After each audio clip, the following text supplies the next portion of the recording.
To the right field fence, so the left-hand batters will get the benefit of the wind, although it's to the deepest part of the ballpark. In left field, it's 380.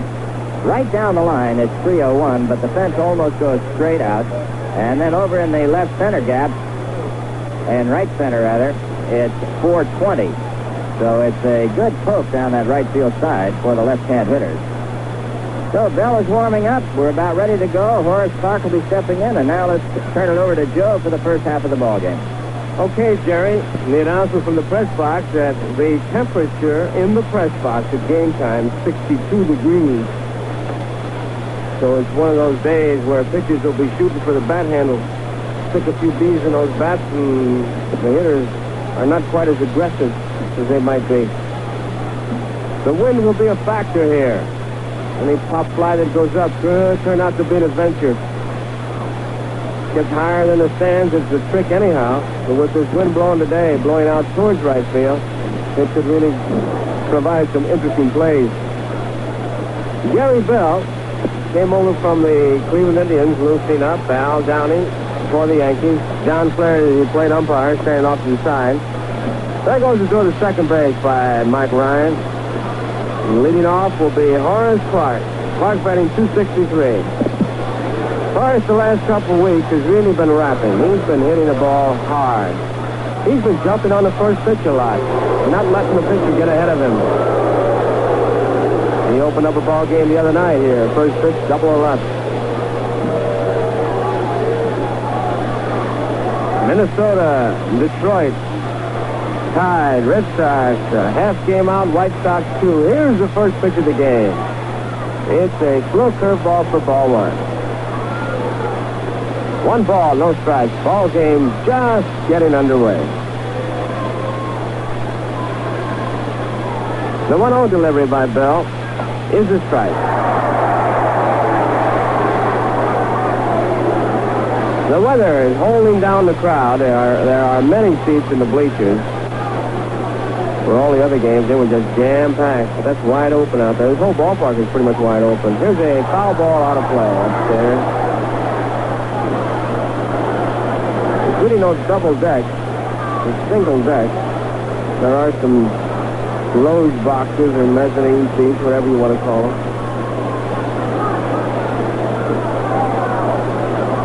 But for the most part, the fans are in wide open spaces.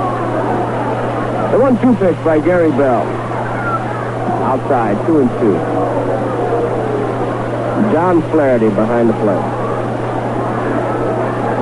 Al Salerno is at first. John Rice is second. Emmett Ashford is the umpire third. Bell ready. The 2-2 pitch to Horace Clark is on the way. He swung on and fouled. Out of play. Count remains at 2-2.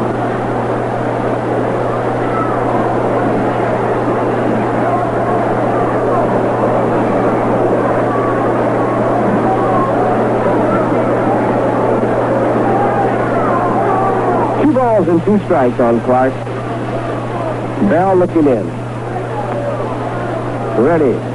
The 2-2 pitch. Fouled off again. The breaking ball. Clark didn't have a good cut at the ball. Just got a piece of it, enough to spoil it.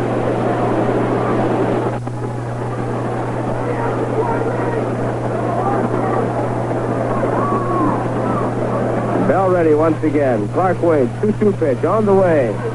Ball 3.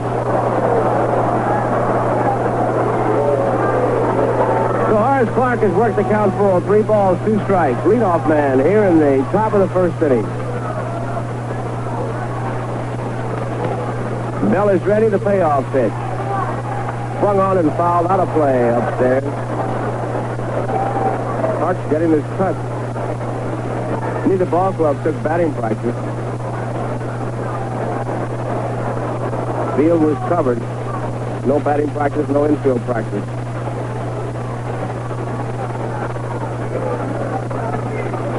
Three balls, two strikes.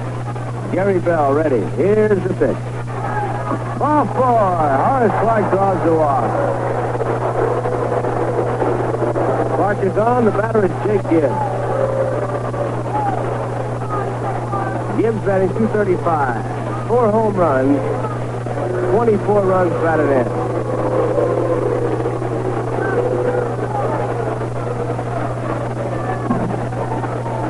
Clark is on. Infield swings around towards the right field line for Jake Gibbs. Clark a good lead.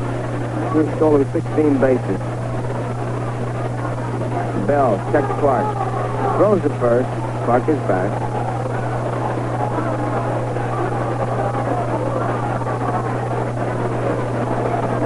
Gibbs waiting. Here's the pitch. It's the strike.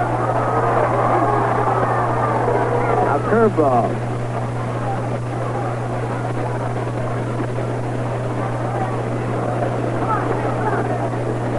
One strike to count. Jake Gibbs the batter. No score. Top of the first. Clark the lead at first. Good lead. There goes Clark. Pitch is swung on, line to left field. It's a base hit. Yastrzemski plays on the first hop, and Clark has to stop at second. Jake Gibbs lines a single into left field. And the Yankees have base runners at first and second. Nobody out, and Tom Fresh, who has really been on a rampage, is the hitter. Tom has really been hitting. It's been a tough batter against these Red Sox. 5 for 10 in this series. 3 doubles, a home run, 3 runs batted in. On the year, he's been hitting .313 against the Red Sox. 5 doubles, 2 home runs, and 7 runs batted in. He has made some hard outs. Top of the first inning. Horace Clark, who drew a base on balls, is on at second. Jake Gibbs is just single to left, and that's how we stand. Bell checks the runner's delivery. Strike.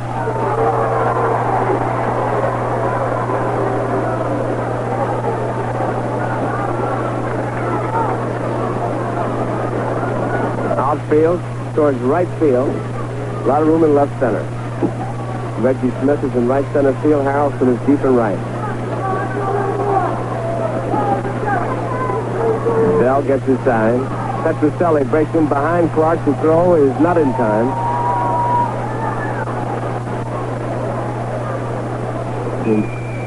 The man you have to fool on that play is the third base coach.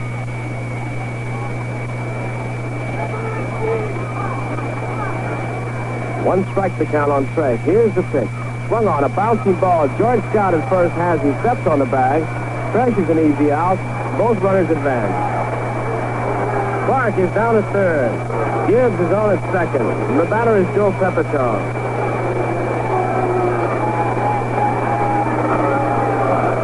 Pepitone batting .259, 11 home runs, 57 runs batted in.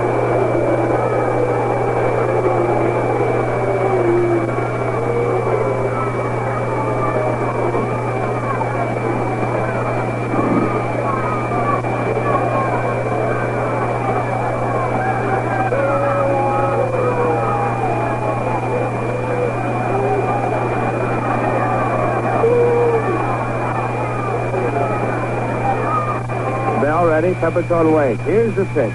Swung on, a ground ball. Second baseman Andrews has it to Scott. In time, Clark scores. The Yankees lead 1-0. A broken bat ground ball hit to the second baseman Mike Andrews by Pepitone drives in the first run of the ball game. Moving down to third base, Jake Gibbs. Batter is Steve Whitaker. Whitaker batting .254.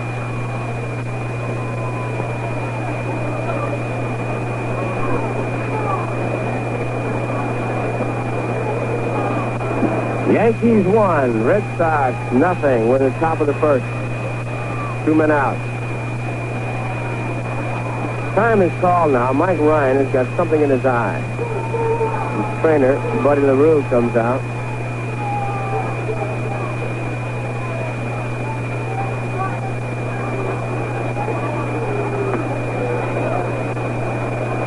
Meanwhile, Gary Bell loosens up with George Scott. California, nothing. Washington, nothing in the second. Cleveland, 1, and Kansas City, nothing in the fourth. Minnesota's at Baltimore. Detroit to Chicago. St. Louis at Pittsburgh, nothing into 1. And Philadelphia, 1, Atlanta, nothing. First inning. Cincinnati's at New York. Chicago at San Francisco. Houston's at Los Angeles. And here at Fenway, it's New York 1, Boston nothing. 2 outs in the top of the first with Gibbs on the third. And Steve Whitaker, the batter. We're all set to go once again. Here's the pitch by Gary Bell. Whitaker tries to bunt and misses it for strike 1. He doesn't think so. Whitaker thought he drew the bat back. But John Flaherty says strike 1.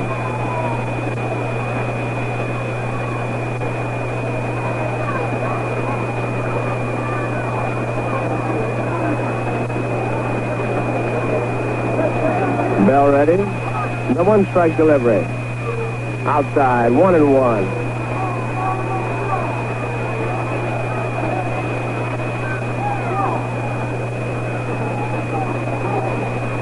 One ball, 1 strike. Here's the pitch. Strike 2.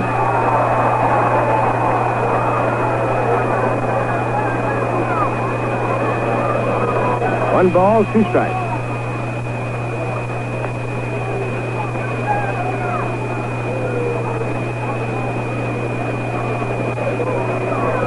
Yankees 1, Red Sox nothing. Top of the first.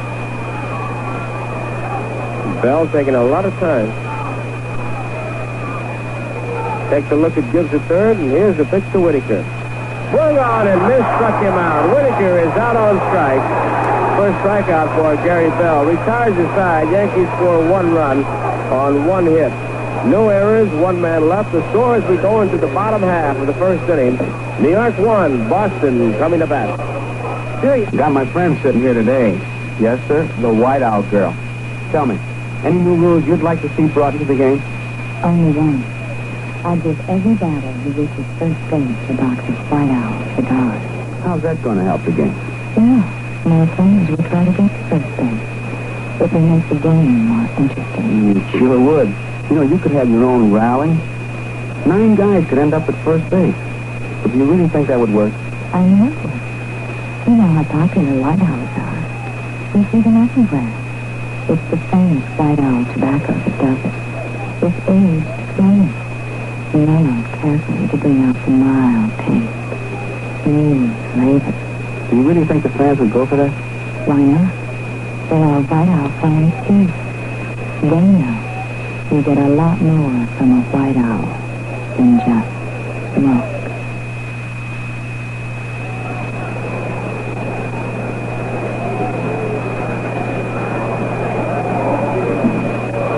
Mike Andrews, Jerry Adair, and Carl Yastrzemski, the 3 hitters for the Red Sox.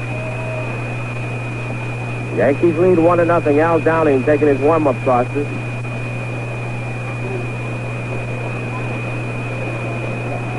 Andrews batting .257. Here's a throw to second base by Jake Gibbs. Around the horn. All set to hit Mike Andrews.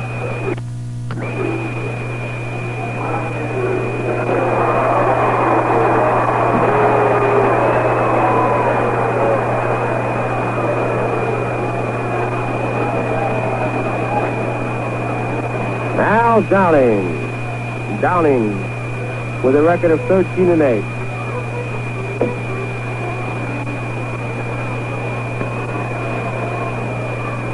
Downing gets his sign. Andrews waits. Here's the first pitch by Al.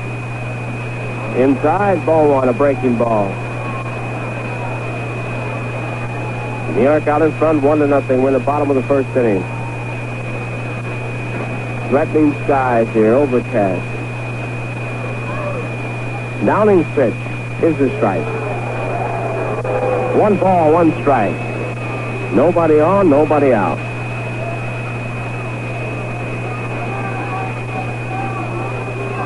The 1-1 delivery now by Downing.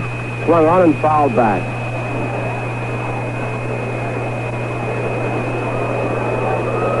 One ball and 2 strikes. Don't forget the third annual Inventors and New Products Exposition at the Coliseum, September 9th through the 17th. Strike three is called. Andrews is out on strike. A fastball caught the inside corner. The Yankees have a booth at the Inventors and New Products Exposition, and the Yankees invite you to stop by, pick up a month of September schedule, and do your ticket shopping. That's the third annual Inventors and New Products Exposition at the Coliseum. It's opened yesterday. It'll go through the 17th. Jerry Adair, batting .265. Takes it outside. It's ball one. 1 ball, no strikes. 1 out. 1-0, Yankees lead. Bottom of the first. Strike is called. Fastball. 1-1 to count.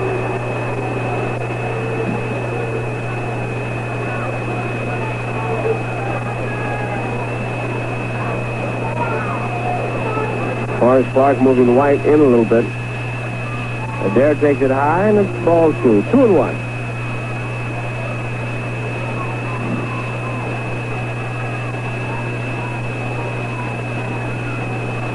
Minnesota has jumped out to a 1-0 lead. Curveball misses. Baltimore batting in the bottom of the first. It's Boswell against Palmer.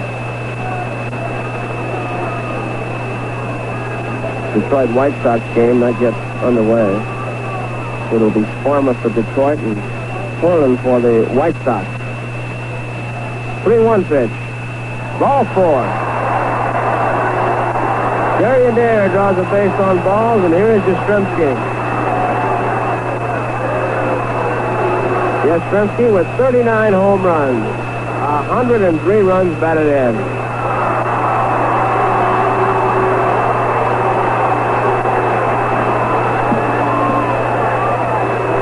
We note in the press release here that when Yastrzemski hits his 40th home run, he will become only the 4th member of the Red Sox ever to achieve that total.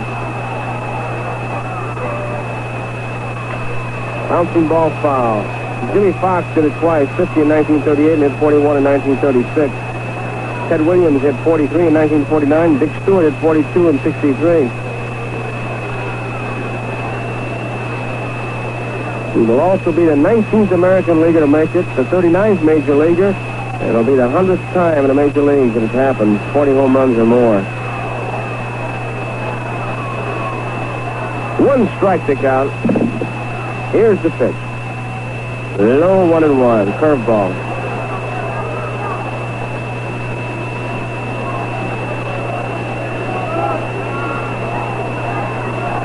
You stop to think of it, with that short left field fence, it is kind of an amazing statistic. They've had some big power hitters here. Lawrence Stevens, Jim Tabor, Bobby Doerr. 1 ball and 1 strike. The pitch is a strike. Off the inside corner, 1 ball, 2 strikes. Dropo. You just don't get that many balls to hit that way. You might do it in batting practice, but once that game starts, pitchers have a pretty good idea what they want to do. 1 ball and 2 strikes. Jerry Adair leads. The pitch is swung on. A bouncing ball over Pepitone's head.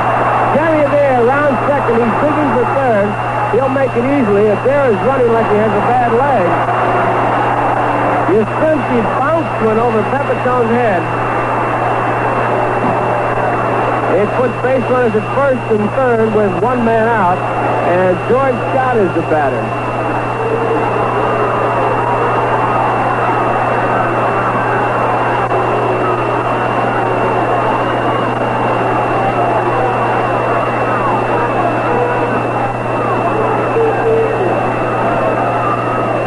One out. George Scott.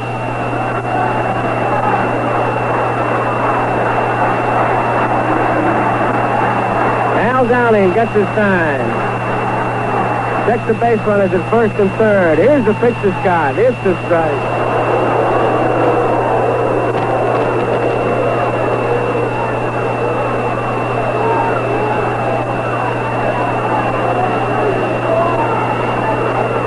1-0, Yankees out in front. Here's the pitch by Downing. It's a strike. Good curveball by Al Downing. Yastrzemski a bouncing single over Pepitone's head.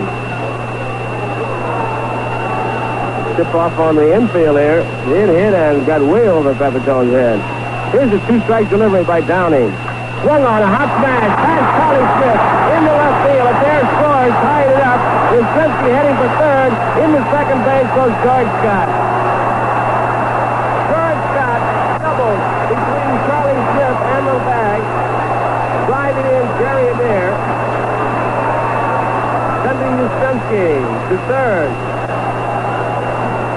It's a tied-up ball game. One man out, base runners at second and third. The batter is Harrelson. That's 18 doubles for George Scott. He now has driven in 73 runs.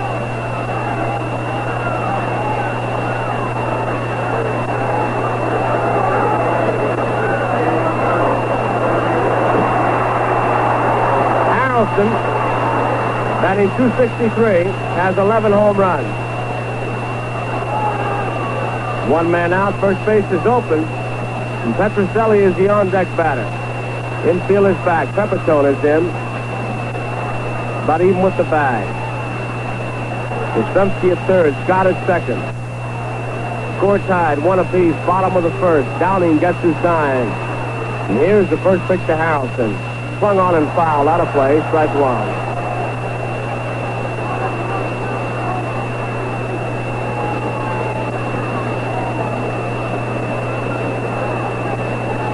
Ken Harrelson. Outfield, deep.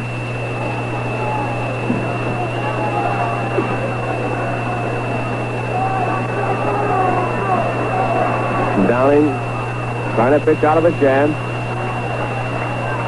Ready? The one strike pitch. Low ball one. One ball and one strike.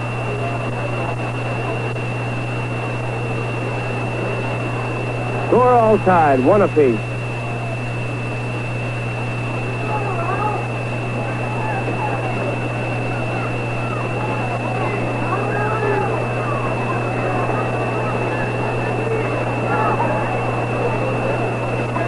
Downing looking in. Ready. Fastball outside, and it's ball two. 2 balls and a strike. One man out. One run in. Carl Yastrzemski on at third. George Scott, the base runner, at second.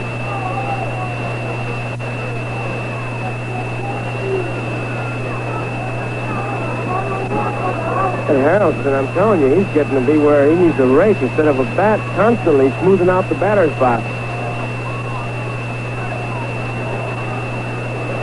He's all set. Downing getting his sign. Here's the 2-1 delivery.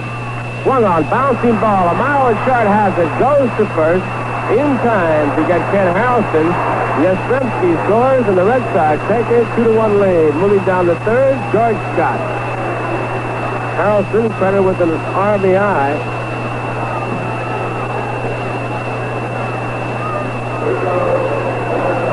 Batter is Rico Petrocelli.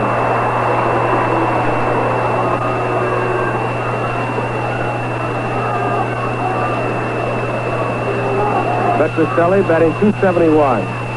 Takes outside, ball one. He has 15 home runs, 59 runs batted in. And if there has been one player who has been able to take advantage of the short left field fence in this series, it's been Petrocelli. Fouls one straight back. 1 ball, 1 strike on Rico.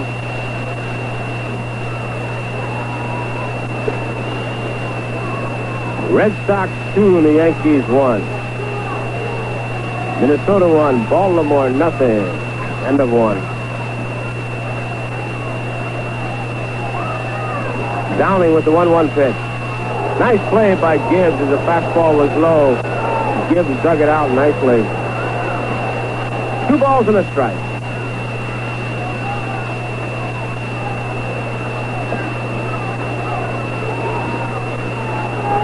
The on-deck batter, Reggie Smith. Here's the 2-1 delivery. Inside, low, and it's ball 3.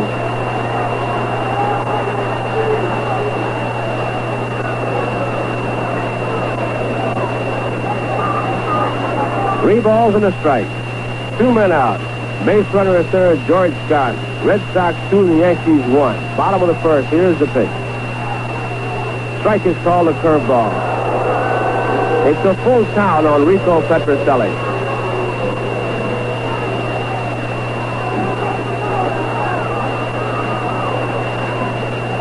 Downing delivers the payoff pitch. Swung on, hit off the end of the bat right to Clark. A little looping top fly. It looked like it might be trouble for just a minute, but it was hit off the end of the bat, and Clark was able to make the play easily.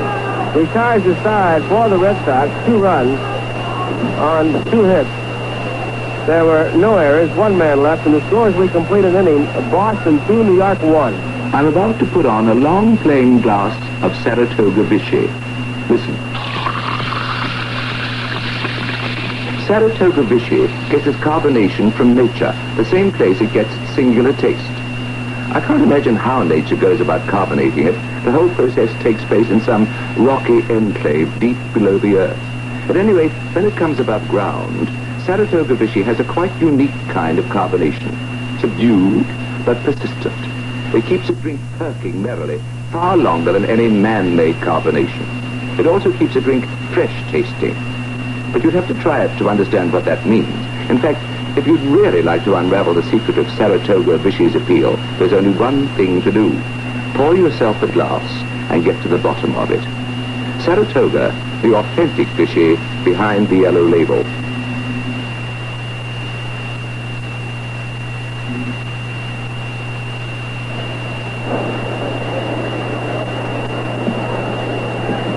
Top of the second inning, Roy White will lead it off, but right now in Yankee baseball, let's pause for station identification. 1460 radio, WOKO in Albany, New York.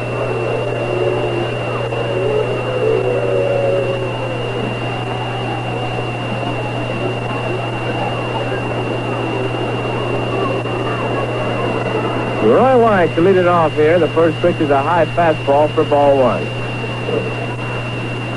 There's the strike. Minnesota 1, Baltimore nothing. Bottom of the second, Boswell against Palmer. It's Cleveland 1 and Kansas City nothing. In the bottom of the seventh, Pierce against O'Donohue, nothing. California, Washington, and the 4 Brunette against Bosman. 1-1 delivery is fouled back, out of play, and it's strike 2. Detroit did not score in the top of the first. Farmer against Horner. That's the doubleheader over there. Mets 2, Cincinnati nothing. Maloney against McGraw. St. Louis 4, Pittsburgh nothing, end of 2. Woody Fryman was knocked out. Gelnar has come in. Washburn is working for St. Louis.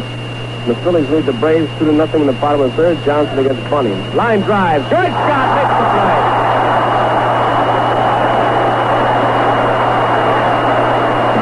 Oh, what a play he made. Roy White, line run. Looked like a base hit all the way. And all of a sudden, big George Scott got all of that 6'2" body up there.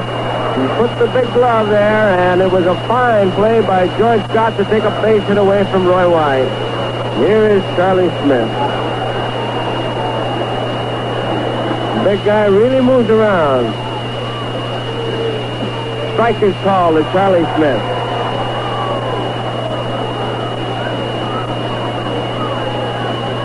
Gary Bell looking in, delivers to Charlie Smith. Strike, nope, ball 1. 1 ball and 1 strike.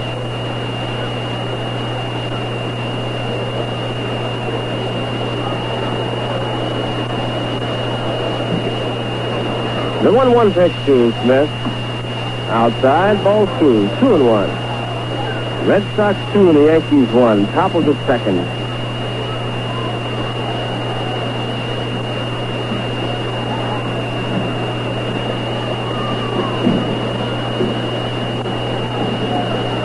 The 2-1 delivery. Foul back, and it's 2-2.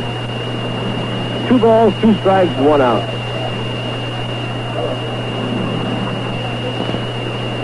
Nobody on.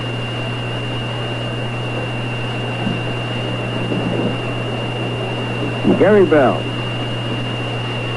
Ready? 2-2 pitch.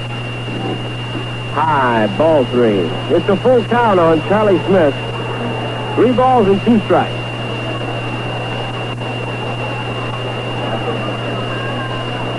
Smith batting 227, 8 home runs, 37 runs batted in. Here's the payoff pitch. Swung on and Miss struck him out. That's the second strikeout for Gary Bell. 2 outs here in the top of the second. Batter is Ruben Amaro. Amaro batting 227 with 1 home run.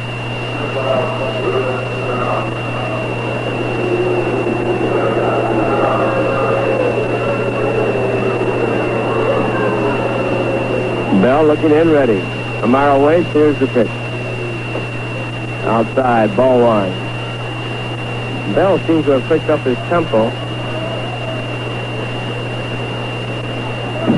Very deliberate in the first inning. 1-0 pitch. Inside, 2-0. In and out, he has misplaced.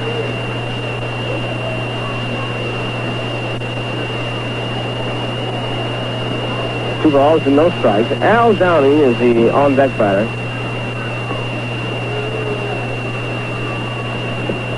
Here's the 2-0 pitch by Bell. Didn't mean to swing with his bat, a foul ball.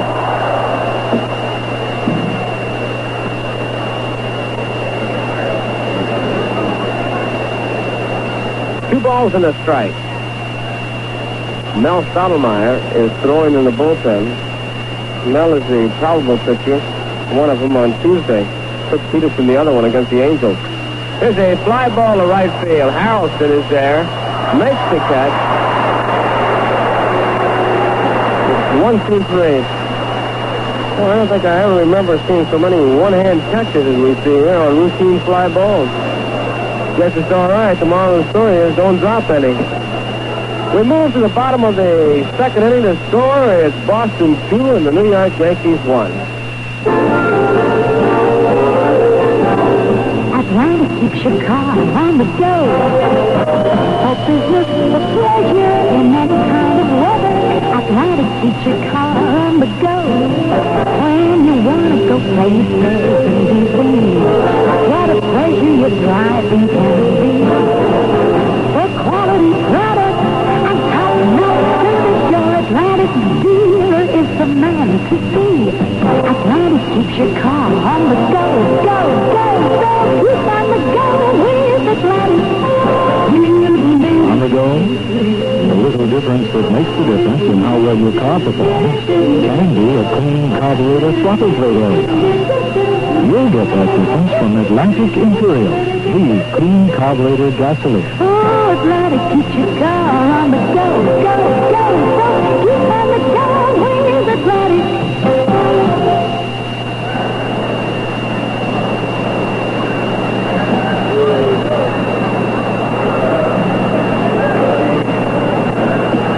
Reggie Smith leads it off here in the bottom of the second inning. Red Sox out in front. 2-1 to score. Smith batting 254, has 13 home runs, 55 runs batted in. Swings at the first pitch, a fly ball right field. Roy White goes back and makes the catch. Reggie Smith flies to Roy White. 1 away. Batter is Mike Ryan. Ryan hitting 204, 2 home runs, 23 runs batted in.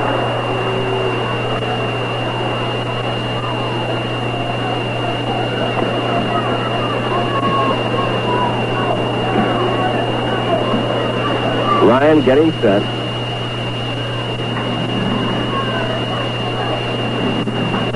High fastball, ball 1.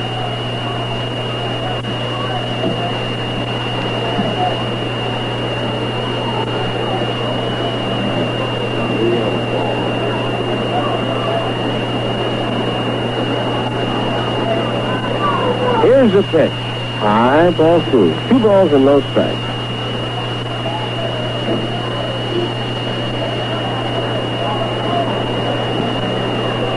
One man out, nobody on. Red Sox lead 2-1. Bottom of the second.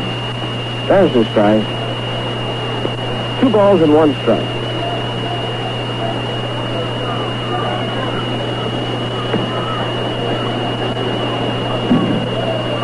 2-1 pitch by Al Downing.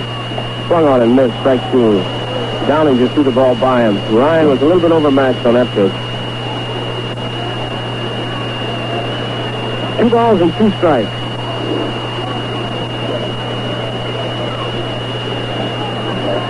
Here's the 2-2 delivery. Swung on and missed, struck him out. That's the second strikeout for Al Downing. 2 outs here in the bottom of the second. The batter is Gary Bell. Bell has 10 base hits and 65 times at bat.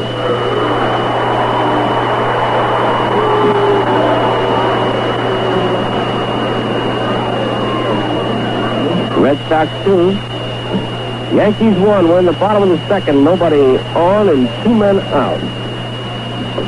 Strike is called to Gary Bell.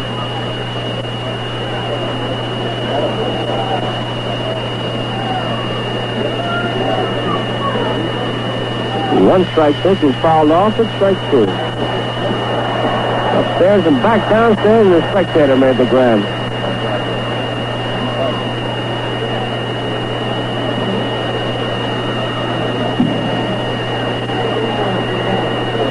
Here's a 2-strike pitch by Downing. Foul straight back.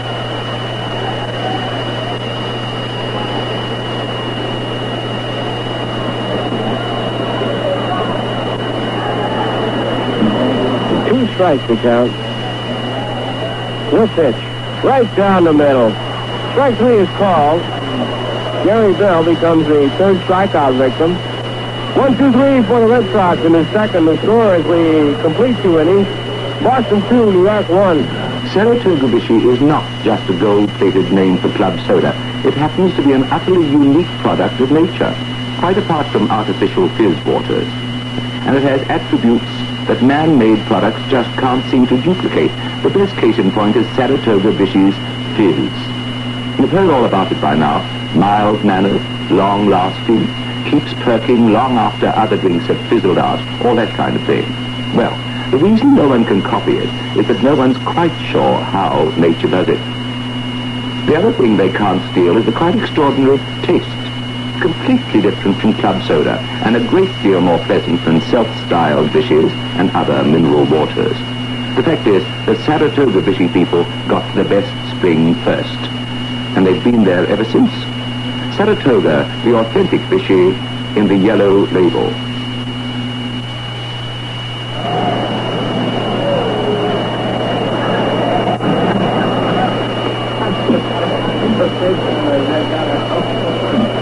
Top of the third inning now. Downing will lead it off for the Yankees.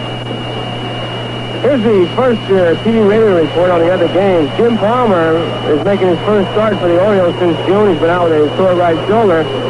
He wasn't able to pitch at Rochester, but went down to Miami, was recalled last week, and says he's throwing without pain. It was the first pitch to Downing. Missed his strike. Palmer was wild in the first inning. He walked Nylander and Tovar, then made a wild pitch. Then Nylander scored as Oliva bounced out to short. Foul ball. Strike 2. So the Twins scored their first run without benefit of a base hit. Boswell's working for the Twins. He gave up a double to Paul Blair in the first inning. He's the only man to get on base for Baltimore in the first 2 innings. Palmer struck out 2 or 3 men he faced in the second. They're right now in the third inning. Inside to Downing with 1 ball, 2 strikes. So we'll be giving you reports on the other contending, the other games involving the contenders. There's a strike to Downing. That's the third strikeout for Gary Bell as Downing is sold out. So there's the first report on the Baltimore-Minnesota game. Minnesota. Palmer, Nylander walked, Tovar walked, Palmer made a wild pitch, and Nylander scored as Oliva bounced out. That's the way the run came across. Horace Clark walked and scored his first time up. Gary Bell delivers. It's a strike. Well, the lights are on here at Fenway Park.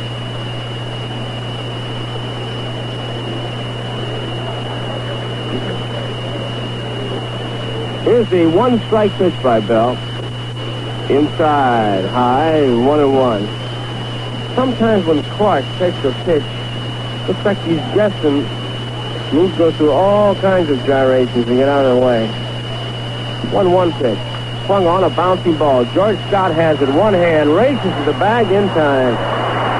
This big guy is something. They talk about it. They talk about his hitting. He's like a vacuum cleaner down there. He grabs everything in sight. So there are two away here in the top of the third, and Jake Gibbs is the batter. Gibbs single left his first time up. Gibbs batting at 235.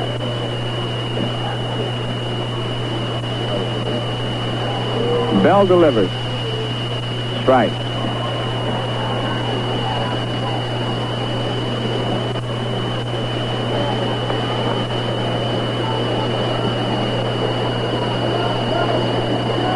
The one-strike pitch by Bell. Right over his head.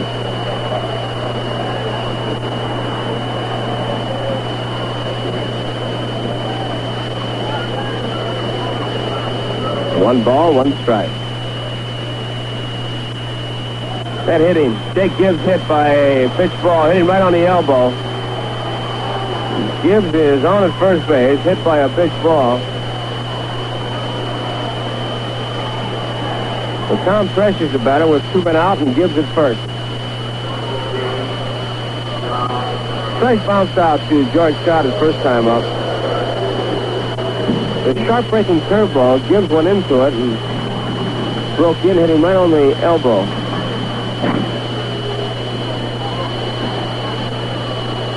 The left elbow. Jake, all right. Didn't need any kind of attention. 2-strike pitch. It's outside, ball 1. Gibbs gave it a good false start off first base. Jake has stolen 7 bases. Red Sox lead 2-1. We're in the top of the third with 2 men out. Gibbs a lead, a good lead. Outside, and it's ball 2. 2 balls and no strikes.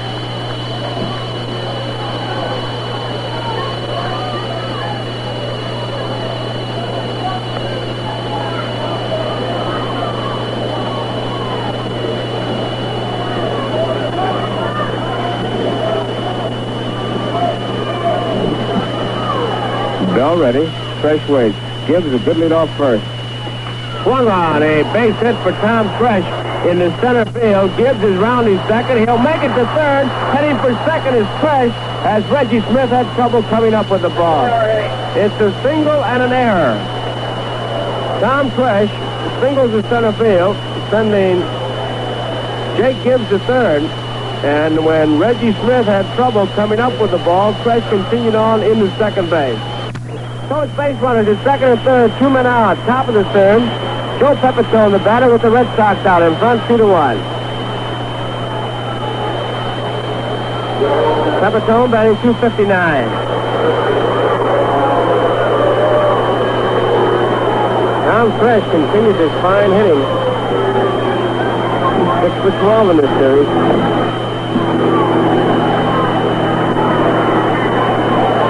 Gary Bell will work off the full windup with Gibbs at third, Fresh at second. Pepitone waiting. Pepitone bounced out the first time up. Takes outside, ball 1. Pepitone hit a little ground ball to the second baseman Andrews. Pepitone was out at first. Clark was able to score.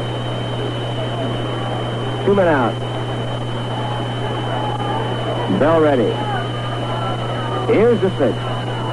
Swung on and missed. He had a good cut at a fastball. 1 ball and 1 strike.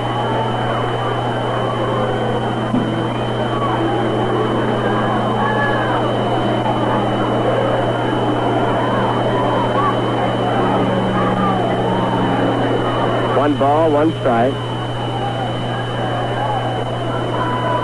2 outs. Here's the pitch. Outside, ball 2, a slow curveball.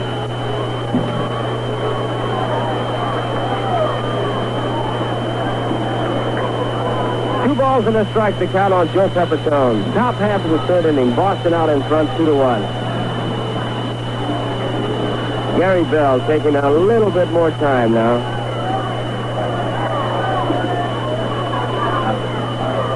Here's the 2-1 delivery to Pepitone. Low ball 3. The White Sox have scored 5 runs in the bottom half of the first inning against Joe Sparma and the Detroit Tigers. You'll hear a groan go up on that scoreboard. There goes the 5 up now. A bit of a reaction. 5 runs for the White Sox. 3-1 pitch to Pepitone. Ball 4, the bases are loaded. Steve Whitaker is the batter.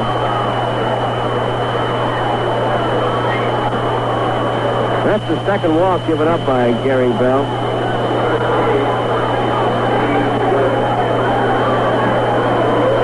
Whitaker was out on strikes the first time up.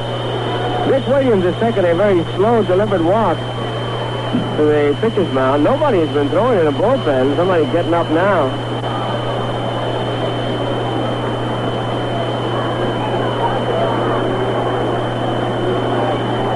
Brandon is starting to throw for the Red Sox. Dick Williams is just out talking to Gary Bell. Whatever he said was short.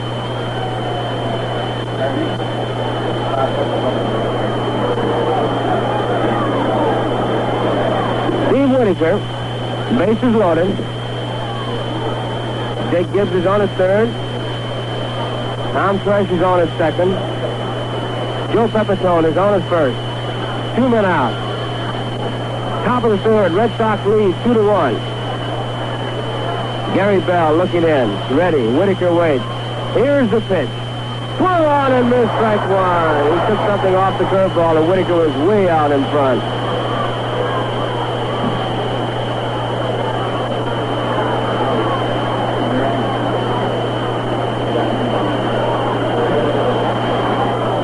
One strike to call.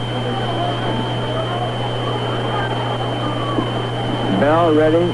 Delivers. Swung on and missed strike 2. Once again, a slow curveball. Whitaker has been out in front as Bell has changed speed. 2 strikes to count. Bases loaded. 2 men out. Top of the third. Boston out in front. 2-1. Bell gets his sign. Looks towards third. Here's the 2-strike delivery. Outside, ball 1. 1 ball, 2 strikes.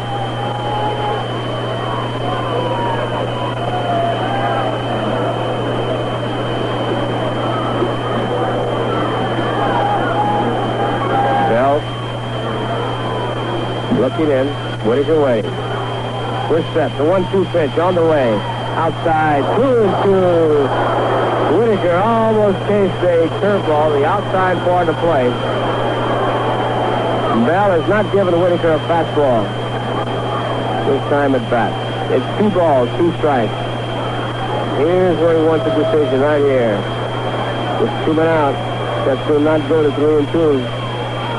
Bell takes a look at Gibbs. Whitaker waits, the 2-2 pitch on the way. Swung on and missed, struck him out. Whitaker is out on strike. That's 4 strikeouts for Gary Bell. As he tires aside, no runs, 1 hit. No errors, 3 men were left on base. And the score as we go into the bottom half of the third inning, it's the Boston Red Sox 2, the New York Yankees 1. Say, if you're the kind of person who won't enter contests or play games because you don't think you have a chance of winning, just listen to this. Atlantic has a game made just for you. It's called Match the Red Ball Game, and it's loaded with prizes. Thousands of them, in fact. And there are 2 chances to win cash, or prizes, or both. Now, here's all you have to do. Stop by your participating Atlantic station and ask for a Match the Red Ball envelope. Inside, you'll find 2 half coupons. 1 half good for cash up to $1,000, and the other half good for prizes like a new Chevrolet Camaro or a color TV set. Each time you get an envelope, try to match the coupons up. If you have a match, you're a winner. It's that easy to play. And there are even instant cash winners where the 2 matching halves are in the same envelope. So don't wait any longer. No purchase is necessary, and you might drive out the winner of a new Camaro. Void where prohibited by law.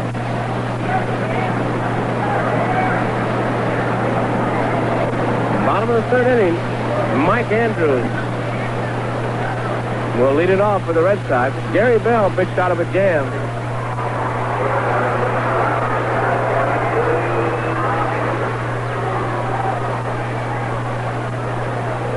Downing takes a look at Charlie Smith. Motions to be alive for the bunt. Andrews batting .257 with a strikeout victim his first time up. Takes a fastball outside, and it's ball one.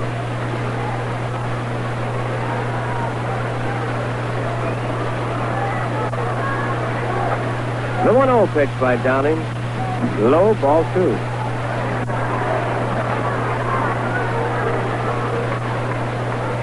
We'll have a rundown of all the scores right after this half inning. Strike is called, Andrews. 2 balls and 1 strike.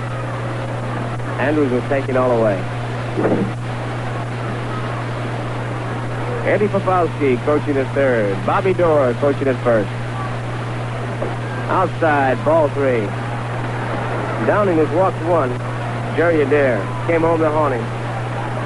Adair scored on a double by George Scott. 3-1 pitch to Mike Andrews. Swung on, line, deep to left field. It is a fair ball, high off the wall. Heading for second, Mike Andrews. He'll make it easily.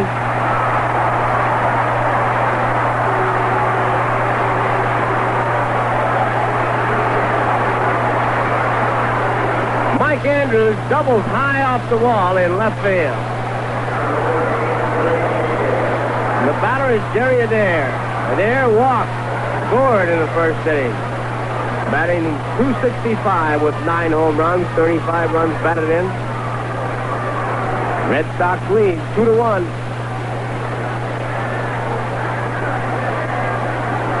Downing bluffs the throw to second. Horace Clark jockeyed in behind Mike Andrews. And they're waiting. Downing delivers. Swung on and missed. Strike 1, trying to hit the right field.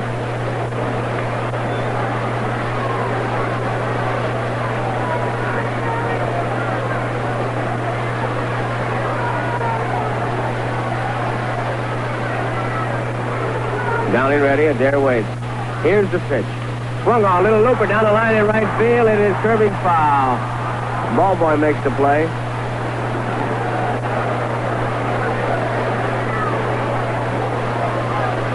Strike 2.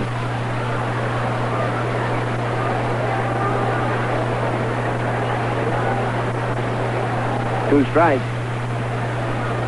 Nobody out. Base runner at second, Mike Andrews. Red Sox lead 2-1. Bottom of the third. Downing looking in. Ready. Checks the runner. Delivers to Adair. Fouled off.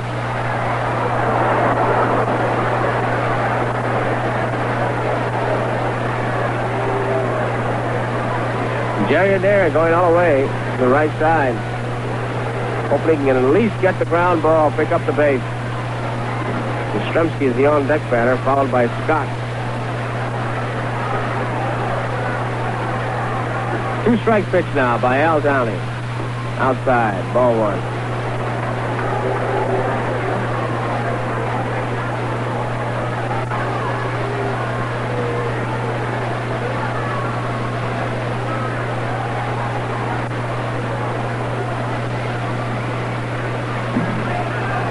One ball, 2 strikes. Andrews will lead at second. Downing ready. Here's the pitch. Swung on and fouled back.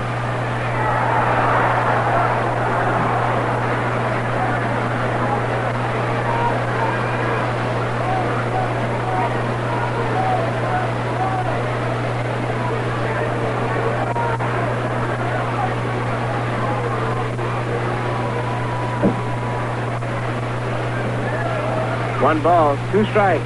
Nobody out. Mike Andrews is second. Downing taking plenty of time. Adair waiting. Here's the pitch. High, ball 2.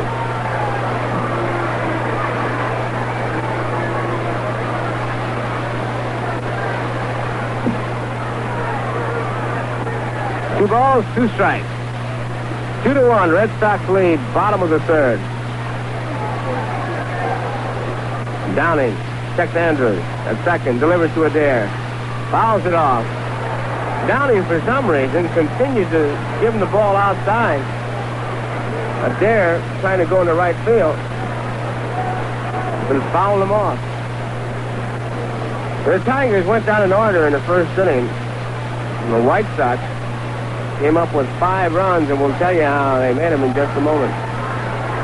Right now, it's 2 balls and 2 strikes on Jerry Adair with Mike Andrews at second base, nobody out. Downing looking for his sign. Takes too much time, and Adair backs out.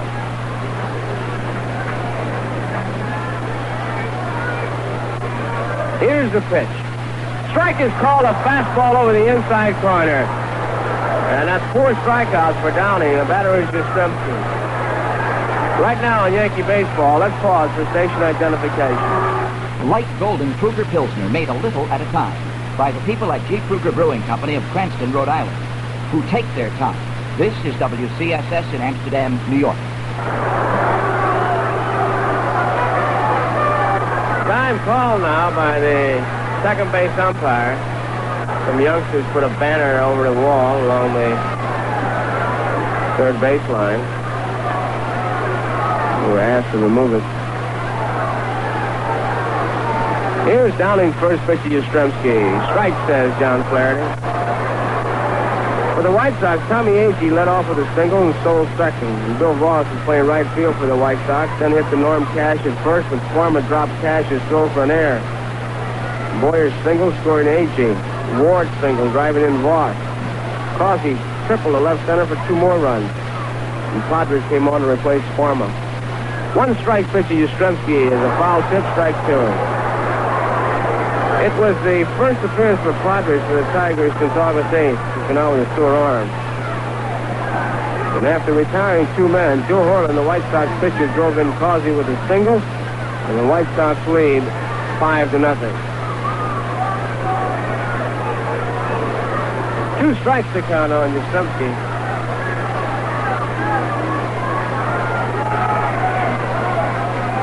One out. Here's the pitch.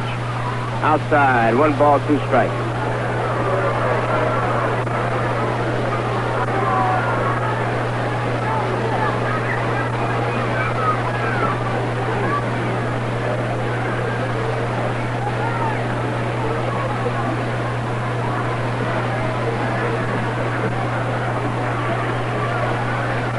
Andrews leading off second. Yastrzemski waiting. 1-2 pitch by Downing. Popped up. Charlie Smith at third, calling for it, and makes the catch. Yastrzemski pops to Charlie Smith. That makes it 2 outs, and here is George Scott. Scott doubled to drive in a run in the first inning. Double between Charlie Smith and the bag.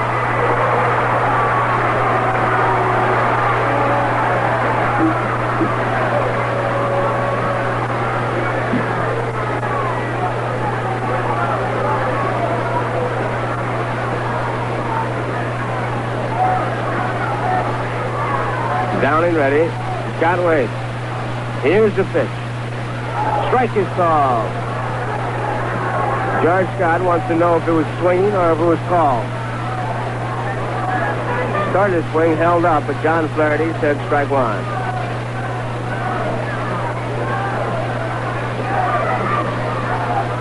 Downing ready once again.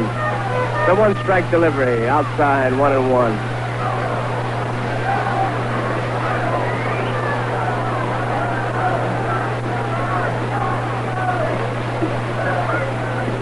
One ball, 1 strike, 2 outs.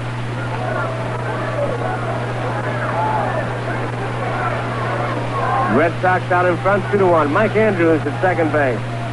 Here's the pitch. Strike. Fastball across the inside corner. 1 ball, 2 strikes. Downing has struck out 4. He's allowed 3 hits. Andrews opened up this third inning with a double to left, but Adair was out on strikes, and Yastrzemski popped to Smith. 1 ball, 2 strikes on Scott. The pitch. Swung on, it's popped up. Joe Pepitone is coming in, calling for it, and Pepitone makes the play. George Scott, Foxy's Joe Peppertone. No runs, 1 hit, no errors. 1 man left. The score as we complete 3 innings. Boston 2, New York 1. We'll take a look at the scoreboard with Jerry. Okay, Joe, after 6.5, California and Washington are scoreless. Brunette against Bosman. Minnesota leads Baltimore 1-0 after 3.5. Boswell against Palmer. Cleveland beat Kansas City in the first of the pair, 1-0. O'Donohue got the win. Pierce took the loss. Second game has not started as yet. Chicago, those big 5 runs in the bottom of the first, lead the Tigers 5-0 after 2 of the first ball game. Sparma started for Detroit, relieved by Padres in the first inning. Horland, so far, all the way for the White Sox. In the National League, Cincinnati and the Mets are all tied up at 2 apiece after 4. Maloney against McGraw. And May hit a home run in the 4th with 1 on for Cincinnati. Cardinals 4 and the Pirates 1 after 3.5. Washburn against Fryman, relieved by Gelnar in the 2nd. Philadelphia 5, the Braves nothing after 4.5. Johnson against Bunning. And in the other game, Chicago's at San Francisco, a later start this afternoon. A doubleheader between Houston and the Dodgers in Los Angeles, a later start. Here at Fenway Park, we move into the 4th inning with the Red Sox leading the Yankees 2-1, and now let's go back to Joe. Okay, Jerry. Roy White leads it off for the Yankees against Gary Bell. Here's the first pitch by Bell. Swung on and missed it, strike 1. Stiff breeze blowing here in Boston. Cool. It was 62 degrees in the press box at game time. 1 strike pitch is outside, 1-1. The lights are on. Skies are overcast. It rained all morning here.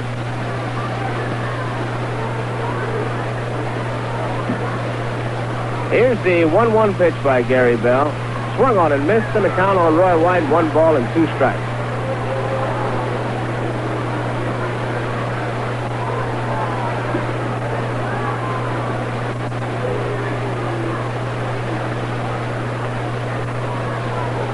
Gary Bell ready. White waits the pitch. Foul tip. Count remains at 1-2. Red Sox out in front 2-1.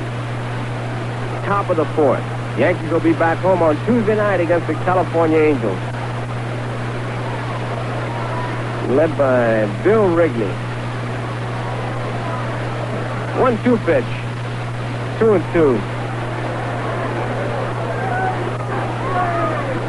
Oh, Riggs said that if the Red Sox win it, the wall in left field is what's going to do it. Not the players, but the wall. 2 balls and 2 strikes. Foul ball, it's out of play. Back downstairs. Mad scramble, and there's a grab by a spectator, 1 hand.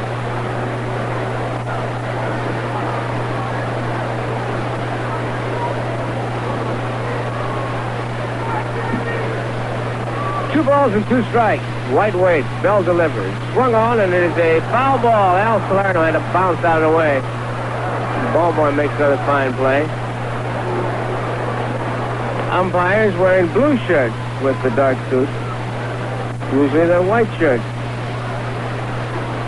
The blue shirts that they have on is usually when they don't wear a coat. And today, being Sunday here in Beantown, blue shirts. 2-2 pitch. Foul tip. And White remains alive.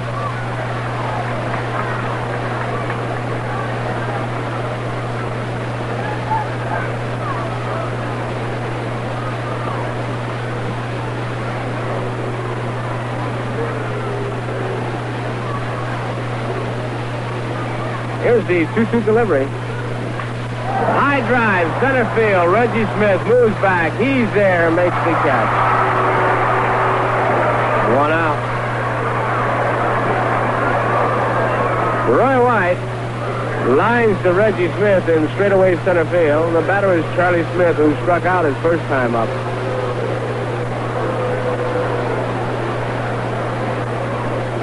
Red Sox out in front, 2-1.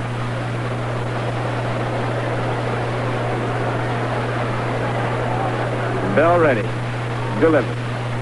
Swung on, a foul ball, out of play. Strike 1.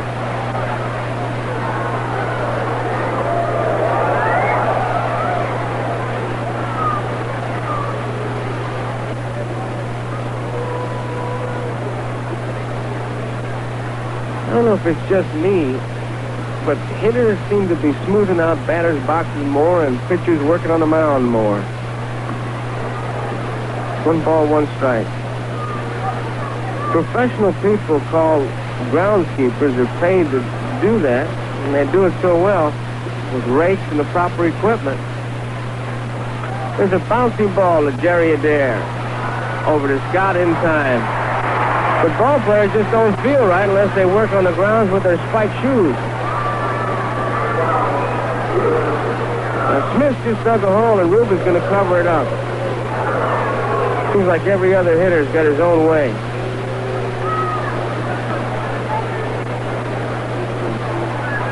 Amaro lined hard to right field his first time up. Takes the pitch outside, ball 1.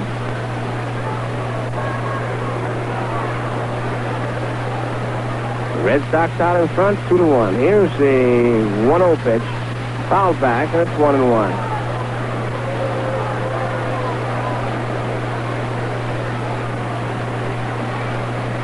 John Flaherty dusts off the plate.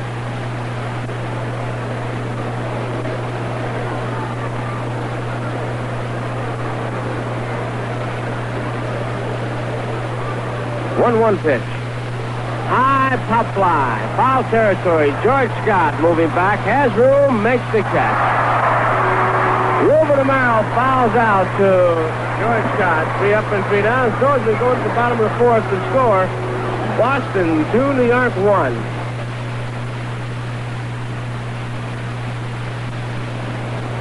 Your attention on the starting line, gentlemen. Your attention, gentlemen, start your engine. Sometimes there's only a very small difference between a great performance and failure. When there's a fine line that decides the winner, everything must go smoothly. It's the little difference that makes the difference. With your car, a little thing like dirt in the carburetor can cause stalling, rough idling, and wasted gasoline. But Atlantic Imperial, we clean carburetor gasoline, washes away dirt deposits from around your carburetor's throttle plate for the little difference that makes the difference. Imperial cleans your carburetor and keeps it clean for the little difference that makes the difference in your car's performance. Fill up with Atlantic Imperial, the clean carburetor gasoline.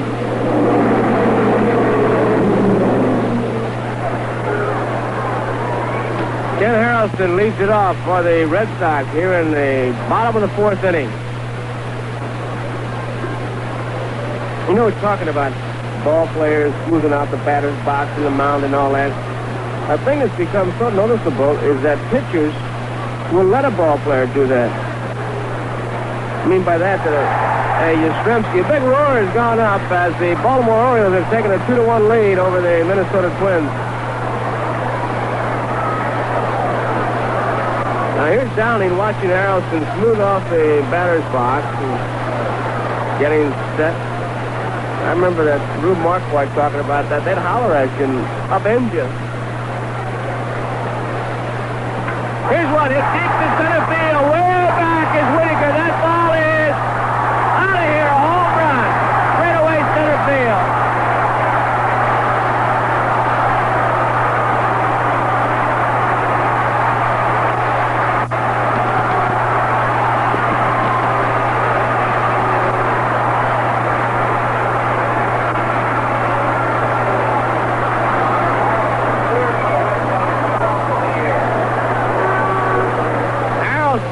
Third home run since he joined the Red Sox. 2 of them have come against the Yankees. It's a 3-1 ball game. Here's Petrocelli. That's his 12th home run of the year. Strike 1 on Petrocelli. Straight away center field right above the 379 marker. There's a ledge, a yellow line painted on the wall. Anything to the right of the yellow line is a home run, even if it bounces back onto the playing field. Foul ball. And a strike 2. That ball never did come back on the field. There's a television camera in center field. It bounced on the ledge and to the right as we look out. Right next to the cameraman. Red Sox out in front 3-1. Foul ball out of play.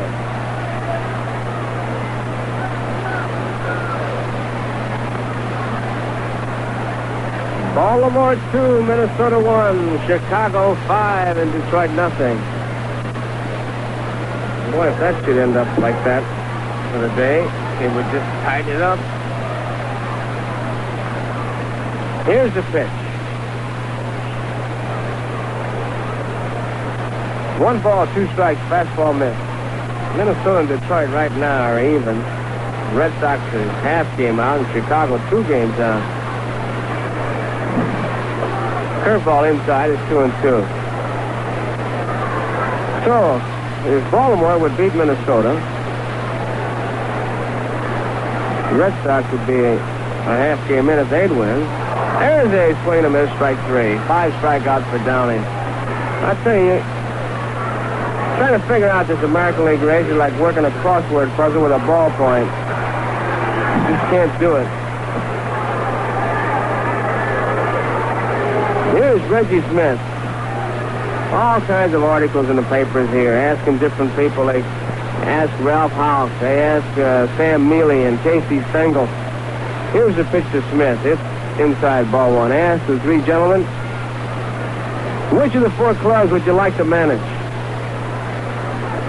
And boy, all the answers were pretty much the same. All diplomatic answers. Here's a line drive, past the Morrow, into left field, a base hit. Reggie Smith is on.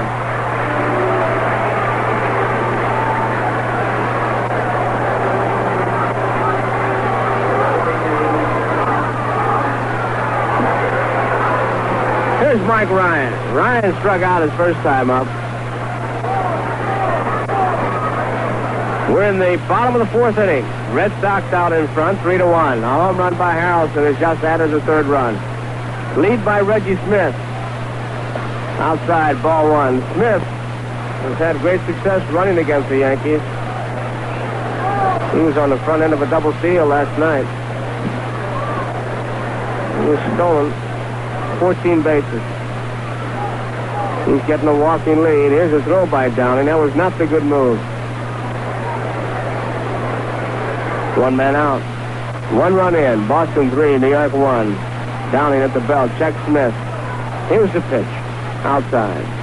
2-0.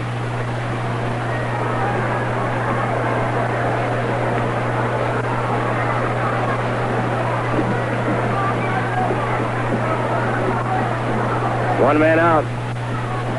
Smith the lead. Good lead. Downing at the belt. Checks him.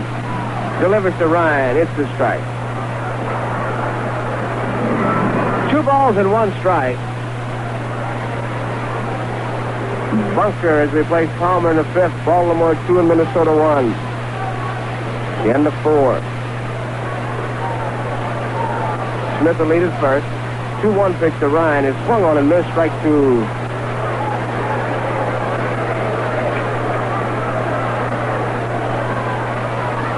Former Padres and Wickersham working for the Tigers, Horn for the White Sox. The first of a doubleheader. Chicago 5 and Detroit nothing. 2 balls and 2 strikes on Mike Ryan. Smith the lead. Here's the pitch. Swung on and missed. Struck him out. Mike Ryan is out on strike. That's 6 strikeouts for Al Downing. The batter is Gary Bell.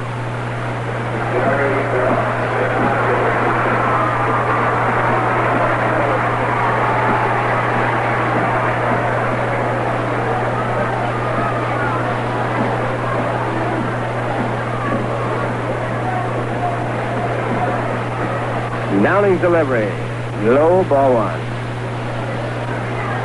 Bottom half of the 4th inning. Red Sox 3, Yankees 1.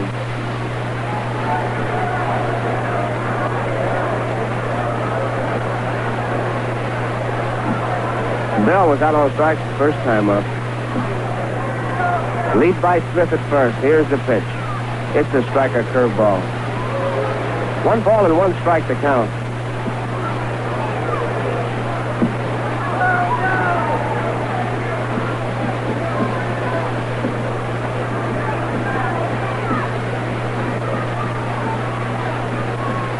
Downing ready. Lead by Smith. 1-1 pitch. A base hit in the right field. Rounding second, Reggie Smith heading for third. He'll make it easily. Gary Bell hit one off the end of the bat, looped the single into right field, and the Red Sox have base runners at first and third. 2 men out, and the batter, Mike Andrews. Gary Bell hit it right off the end of the bat.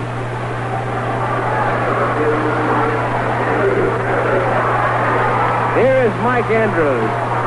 He struck out in the first. He doubled high off the wall in the third. Jim Bouton begins to throw for the Yankees. Andrews batting .257. Smith at third. Gary Bell at first. Here's the pitch. Outside, ball one. Andrews shortened up as if to bunt. Charlie Smith is back at third. No play. That's one of those ad-lib plays that catches both ball clubs by surprise. Down and ready. Delivers to Andrews. Strike. Fastball in the outside corner. 1 ball, 1 strike.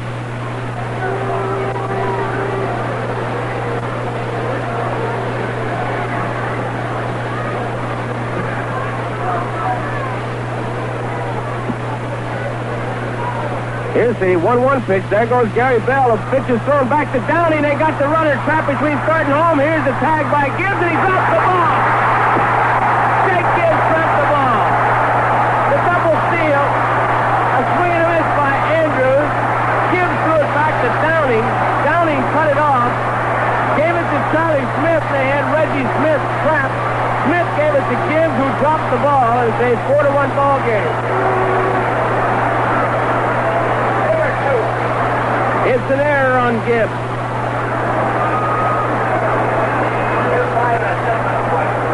Charlie Smith gets an assist. Reggie Smith was trapped between third and home, but Gibbs dropped the ball.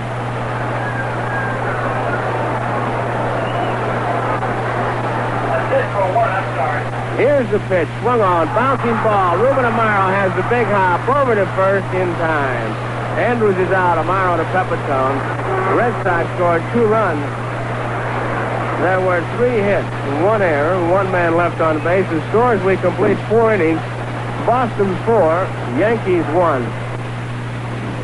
Hi, fans. I want you to meet a friend of mine, the Whiteout girl. You know, I've been expecting you. Of course. You are sorry with a mirror.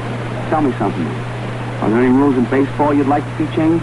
I think we'll have to change the 7th inning stretch. How do you mean? Instead of stretching, everyone might have a whiteout. A whiteout is more relaxing. Seriously. The tobacco doesn't. It's aged slowly, slowed longer. But the 7th inning stretch is a tradition. So a whiteout cigar. You see them everywhere. The stands are surfacing today. Just look around at all the ranges and visitors and nurses. They're everywhere. The 7th inning whiteout. I think I'll write the commissioner about it today. Just think. All those men at the same time finding out you get a lot more from a whiteout than just smoke.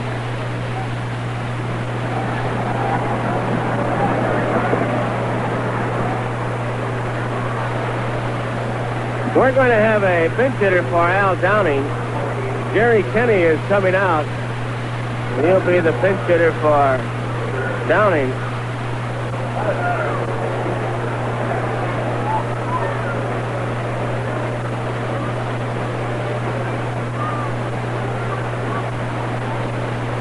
Jerry Kenny is the pinch hitter against Gary Bell. Time call now. Of course, said he had to pick up a ball that was thrown in the infield. Here's the pitch. It's a strike, a fastball. Red Sox 4 and the Yankees 1, top of the 5th. We've had a threat of rain. Strike 2. The lights have been on for a couple innings. When you're battling for a pennant and your team is ahead, the sun is shining regardless of what it looks like. A happy crowd here at Fenway. 2-strike delivery to Kenny. Low, ball 1.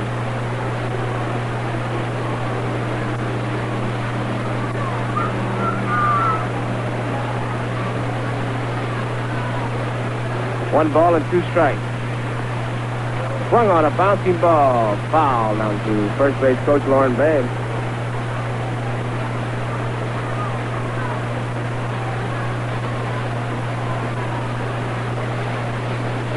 One ball, 2 strikes.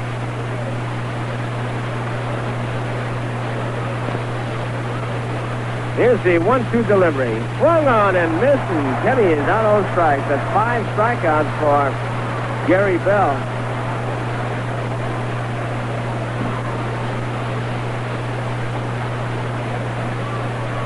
Batter is Horace Clark. Clark walked and scored in the first inning. And bounced out George Scott unassisted in the third. Jerry Adair moves in a couple steps to third to protect against the bunt. Bell's delivery is swung on, a fly ball left field. Yastrzemski's going back, has room, makes the catch. 2 outs. 2 outs, nobody on. The batter, Jake Gibbs, single to left and hit by a pitch ball.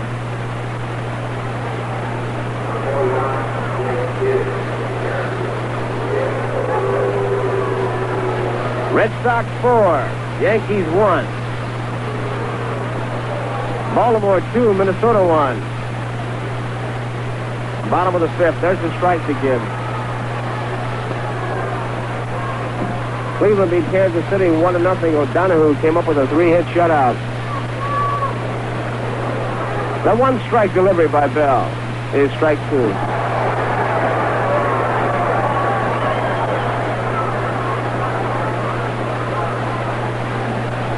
Nobody on. 2 men out. 2 strikes to count on Gibbs. Bell ready. Here's the pitch. High and tight, ball 1.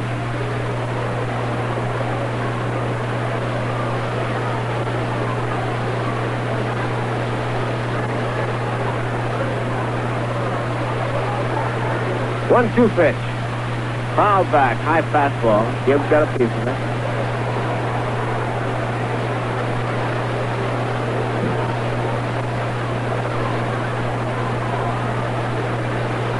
Boy, they are coming to this ballpark from all over this New England area. Buses outside the ballpark just lined for blocks. Here's the 1-2 pitch. Swung on a ground ball. Mike Andrews has it. Flips to Scott. In time to get Gibbs. It's 1-2-3 for the Yankees. In the top of the 5th, and the score as we move to the bottom half of the 5th inning, it's Boston 4, New York 1.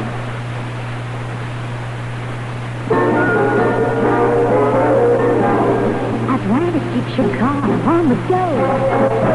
For business, for pleasure, in any kind of weather, Atlantic keeps your car on the go. When you want to go places and do things, what a pleasure your driving can be. For quality products and top-notch service, your Atlantic dealer is the man to see. Atlantic keeps your car on the go, go, go, so keep on the go with Atlantic. On the go, the little difference that makes the difference in how well your car performs can be a clean carburetor throttle plate area. You'll get that difference from Atlantic Imperial, the clean carburetor gasoline. Oh, Atlantic keeps your car on the go, go, go, so keep on the go with Atlantic.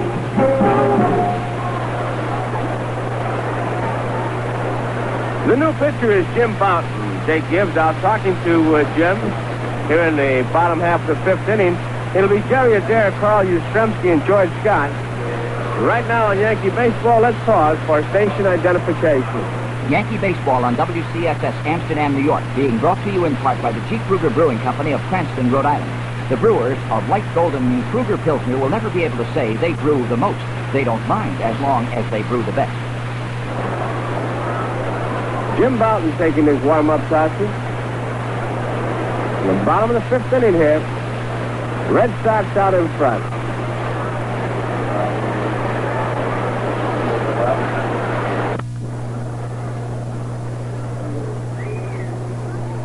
Jerry Adair to lead it off.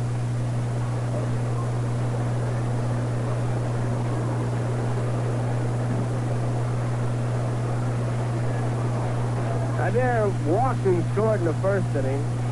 Struck out in the third.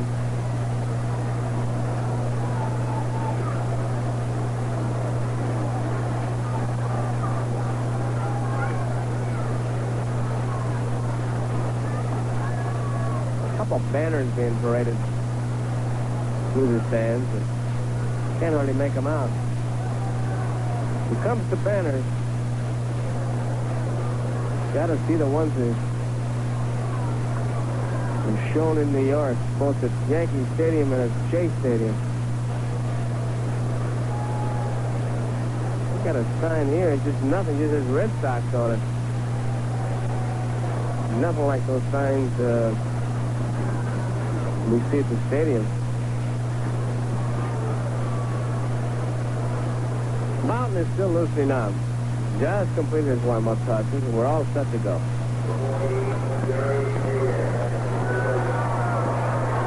Bottom of the fifth inning. Red Sox 4, the Yankees 1.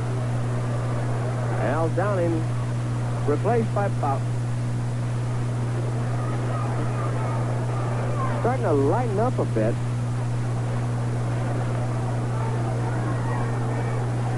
Here's the pitch by Boughton. It's fouled back for strike one. He's off the screen, bounces into the stand.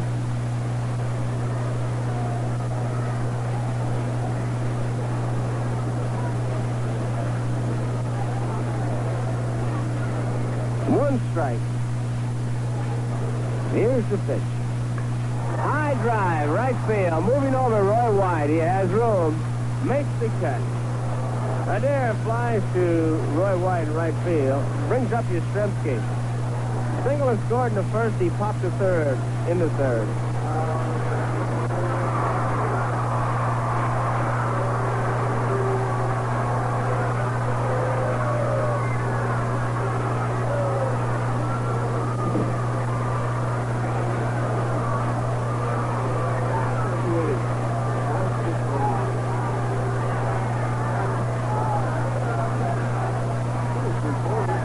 Here's the pitch to Yastrzemski. Ball one.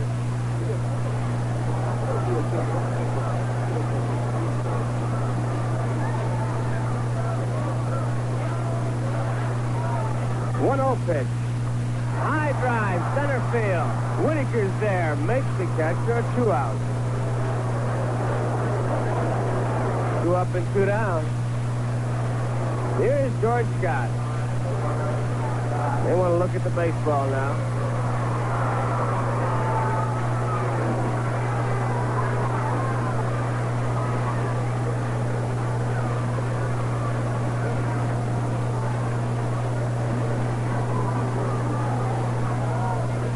Scott doubled his drive in a run in the first inning, popped it to Pepitone in the third. Foul tip, strike one.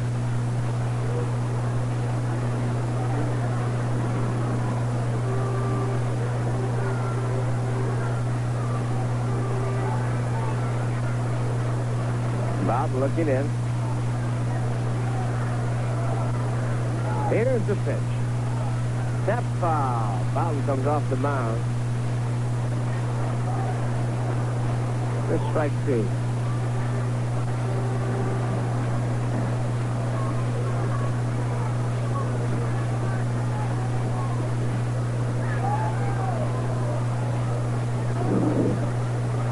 Two strikes. 2 outs. Nobody on. 4-1. Red Sox out in front. The bottom of the fifth. Here's the 2-strike pitch by Boughton. The inside moves him back for ball one.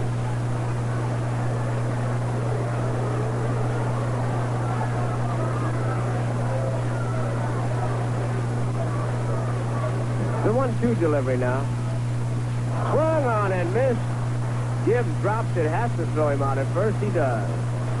So it's 1-2-3 for the Red Sox. And as we complete 5 innings and score, it's Boston 4, New York 1. Oh, Mother, he's such a brute. He's good to you, Shirley. Didn't he take you to Clark's Cozy Cottages last weekend? But he never talks to me. He just snaps or barks. He's just letting off steam. You think it's easy standing on the unemployment line all day? He reads his newspaper right through dinner, and he never compliments me on my cooking. Oh, but I'm sure he loves the way you cook. He always says you have to taste it to believe it. And Mother, last night, without telling me, he drank our last bottle of Kruger Pilsner beer. I told you it would never work. When you take a lot of time to make just a small amount of beer, your product gets to be very good. We make Kruger Pilsner. We take our time and we brew it right. We think it's the world's most perfect beer. Kruger Pilsner, made a little at a time. We'll never be able to say we brew the most. That's okay. As long as we can say we brew the best. Top of the sixth inning. Gary Bell taking his warm-up classes. Tom Fresh will lead it off. Now ready to bring the play-by-play. Here is Phil Rizzuto. All right, Joe. That roar you heard just then was Emmett Ashford cutting a pie a little bit down there in the third base umpiring position. Right now, Gary Bell ready to pitch to Tommy Stretch. Tommy has bounced to first and single to center. Tommy has had 6 hits and 12 at-bats in this series. The first pitch by Bell is high, ball 1. Sid never thought we'd play a ball game a day the way it was raining this morning. Turn the lights on here at Fenway, but it's getting brighter and brighter. Bell's next pitch is low, ball 2, 2-0.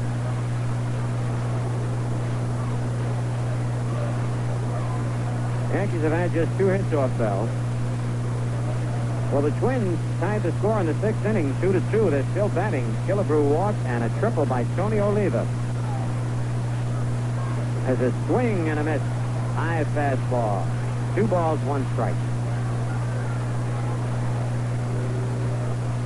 Tony Oliva, 12 for 18 in the series. That was before today, so we know he got another base hit. 13 hits. There's a strike on the outside corner to Tresh. Oh, Oliva and Killebrew getting hot with the home runs.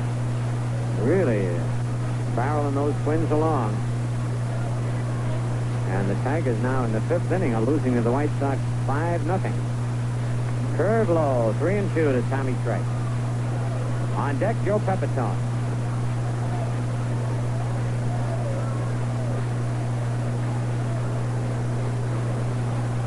Wind blowing out towards right field today. Here's the payoff pitch to Tresh. Low, ball 4. That's the 3rd walk given up by Bell.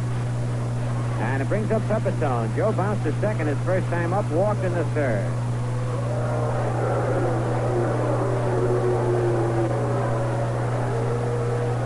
Nobody out, and the Yankees trailing 4-1, top of the 6th.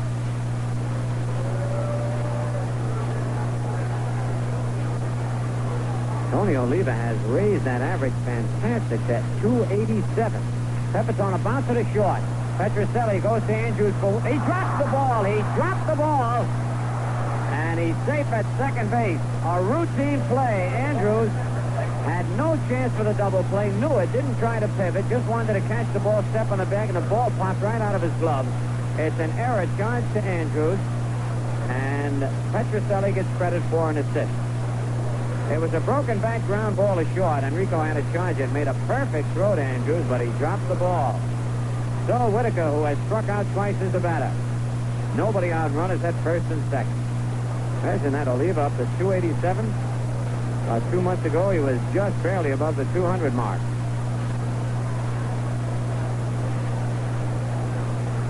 All right, Gary Bell stretches.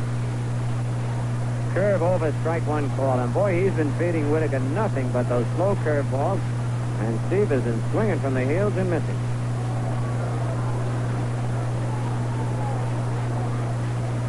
Darrell Brandon, the right-hander, loosening up in the Red Sox bullpen. This second time he's been up in this ball game.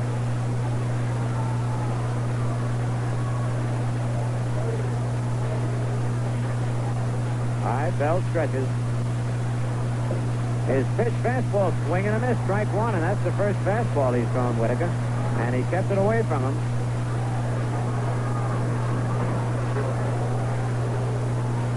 Nothing in two.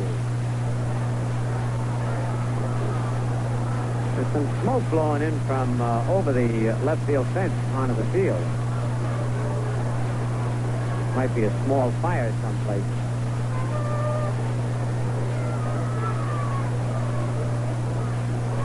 Not in the ballpark. Wind is blowing across the field, so it could be carrying it in. Here's the pitch to Whitaker. Low and outside. 1 ball, 2 strikes.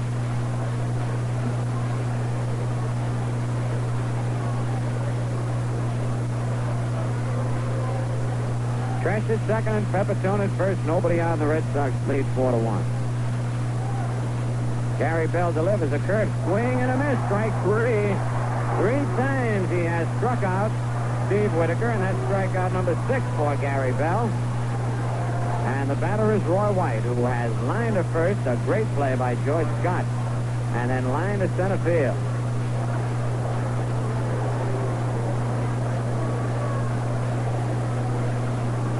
So it's 1 out with runners at first and second here in the top of the 6th inning. Charlie Smith is on deck. Bell set. Delivers a curve swing and a miss. Strike 1. And it's unusual for right-hand pitchers to be making left-hand batters look so bad, swinging at curveballs. Kind of a dangerous pitch, but it must be Bell's motion. They're way out in front.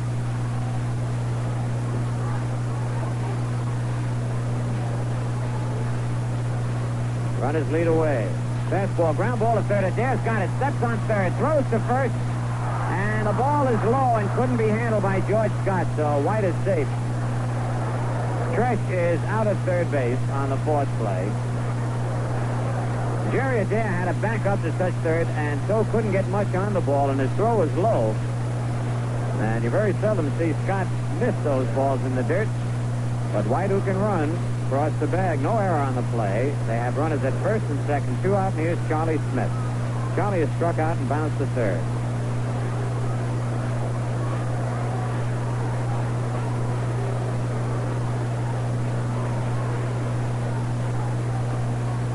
Pepitone at second. Now White at first. Gary Bell set. Delivers a curve in there. Strike call.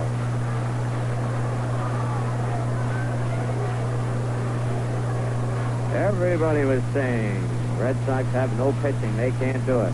But boy, they've been getting good pitching. There's no doubt about their hitting and fielding and speed.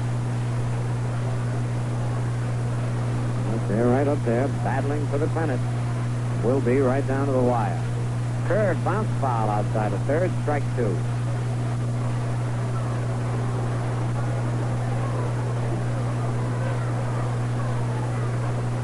So 0-2 on Charlie Smith. 2 out and 2 on. Red Sox lead 4-1. Top of the 6th.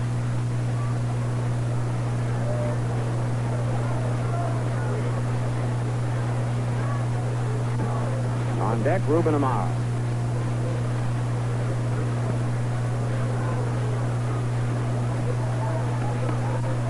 Gary Bell ready. His 2-strike delivery. High, ball 1. Try to slip the fastball by Charlie.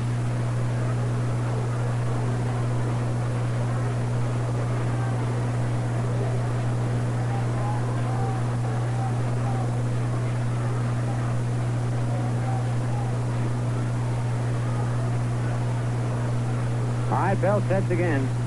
Curve is high and inside. The Keepers are counted 2-2. 2 balls, 2 strikes, 2 out, 2 men on.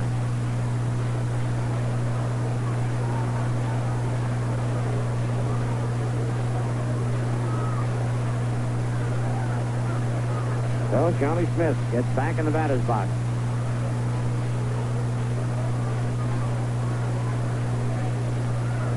Bell ready. Delivers a curve. Strike 3, swinging. Way out in front. Strikeout number 7 for Bell. No runs, no hits. 1 Red Sox error. 2 men left. And at the end of 5.5, it's Boston 4 and the Yankees 1. He's rounding first. The ball's off the wall and deep right. It's a stand-up double. No, he's going for 3. Here comes the throw.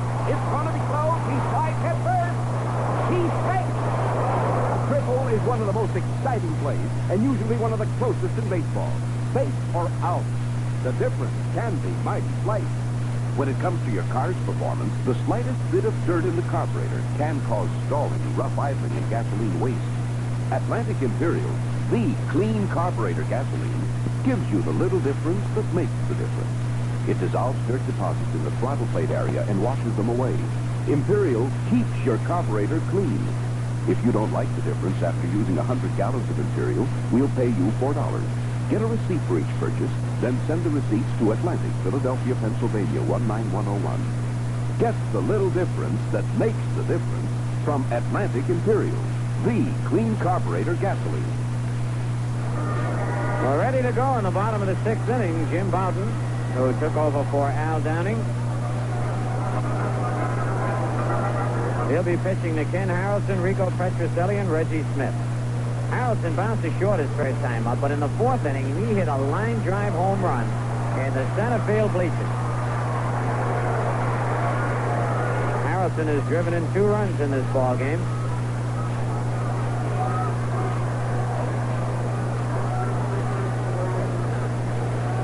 The home run hit was his 12th of the year. All right, bounding into the windup. The pitch is fouled back, strike 1.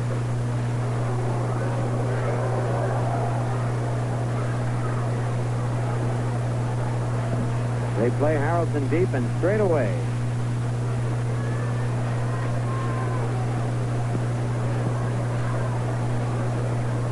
Harrelson takes a little while to get set in the batter's box. Bowden doesn't take much time. Curve ground ball in the hole. There's a base hit to left field. Harrelson's second base hit, the first hit off Jim Bowden. And it brings up Petrocelli. Rico lined to second and struck out.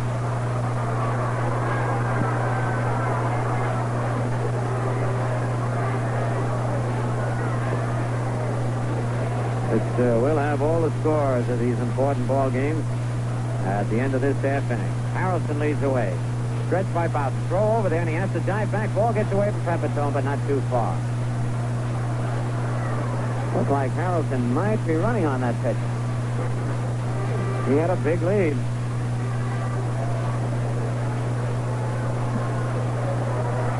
All right, Bowden ready. Curve is inside, ball 1. So the Twins did score just 1 run. They're playing the 7th inning now down in Baltimore. Minnesota 2 and the Orioles 2.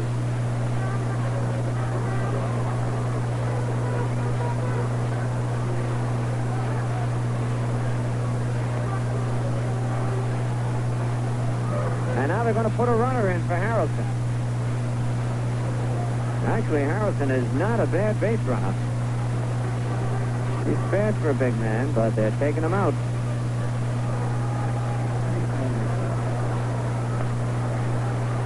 Jose Tadabo will be coming on. So Tadabo will be coming on, and also for defensive purposes. Jose Tadabo running. The stretch by Bowden. Fans yelling for him to go. Bowden delivers a line drive to left field. That's going to be in for extra bases, bouncing off the wall. Tadabo coming into third.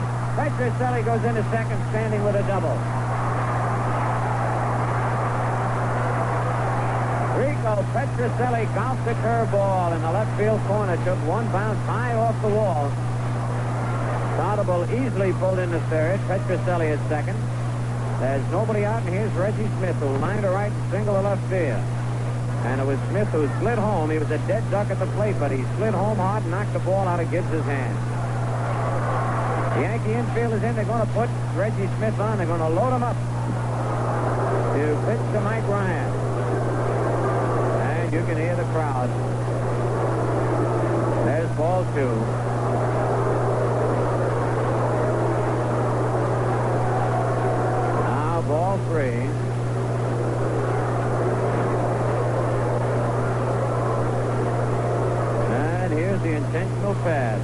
Reggie Smith. First walk given up by Bowser. So the batter will be Mike Ryan.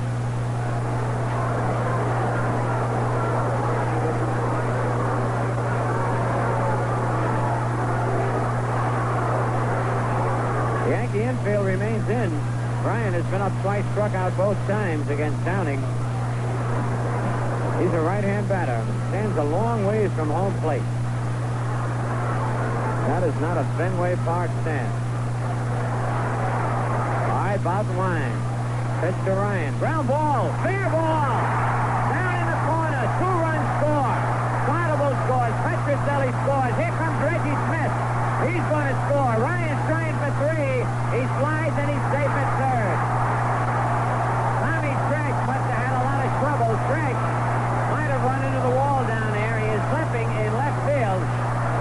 Our view is cut off deep in the left field corner. It's a triple for Mike Ryan as the strategy backfires. Walking Smith. Tommy Tresh ran into the wall in left field. Couldn't but get back up in time to get the ball and keep Ryan from getting the third with a triple. 3 runs batted in. And the Red Sox now lead 7-1. Joe Torres and Ralph Houck are out there with Tommy Tresh. And Tommy, who has certainly had his troubles this year, running into walls and twisting the knee and fouling balls down off his leg, is going to be taken out of the ball game. And Tommy Tresh is limping in from left field. You know, Joe, I imagine Tresh is going to be happy to see the end of this season.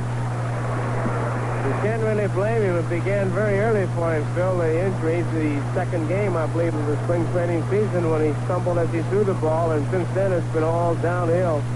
Tom is limping off now. He'll have an operation at the end of the season. And the way things have been going for him, that's going to be the easiest part of this whole year for him, because he has just had one injury after another. Ross Mosquito has gone in to replace Tresh. So, Tommy goes into the dugout, and Mosquito goes to left field. Mike Ryan gets his second triple of the year, and those 3 RBIs gives him a total of 26. The Red Sox lead 7-1. That ball just went over the bag as Charlie Smith dove for it. And usually when a ball is hit like that, it caroms off that wall that juts out in back of the Yankee dugout, but that just missed the wall and rolled all the way down in the corner. And the left fielder has no chance to charge those balls hit down there. If they do, they'll run into the wall, which is exactly what happened at Tresh. So while Mosquito is loosening up a little bit, Minnesota at Baltimore, as we told you, Baltimore went ahead in the 4th inning. Snyder singled, Blair walked, and Frank Robinson singled to drive home Snyder. Blair took third, and then Brooks Robinson singled at center, scoring Blair. Palmer went 4 innings, gave up 2 hits and 1 run, walking 4 and striking out 3. But then Minnesota bounced back. As we told you, Killebrew walked and Oliva tripled. That tied the game. All right, here's the pitch to Bell. It's low, ball 1. Bell is struck out and singled. So Oliva now has 14 hits and 19 appearances in this series. And he's now batting .289. There's a ground ball. Smith has it. Ryan holds it third. The throw to first. They get Gary Bell, and it's 1 away. It brings up Mike Andrews, who struck out, double to left, and bounced to short.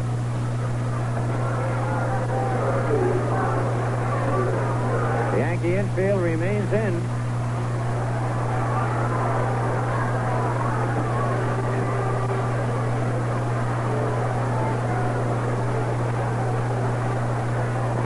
All right, Ryan leading off third. Yankees have to be on the alert for anything. Here's the windup. The pitch to Andrews. It's inside, ball 1. On deck, Gary Adair. Bowser's next pitch, a curve that's in there. Strike called, 1-1.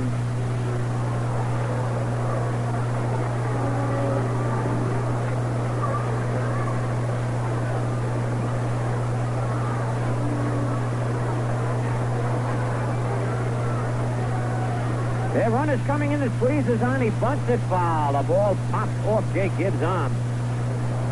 Man, all he had to get that ball was on the ground, fair any place, even right back to the pitcher. Ryan had a running jump at third as they had the squeeze play on, the suicide squeeze. Andrews, though, bounced back in the batter's box a little too far. And then tried to reach out and bunt the ball and fouled it off. So it's 1 ball, 2 strikes, 1 out. The Red Sox lead 7-1 in the bottom of the 6th.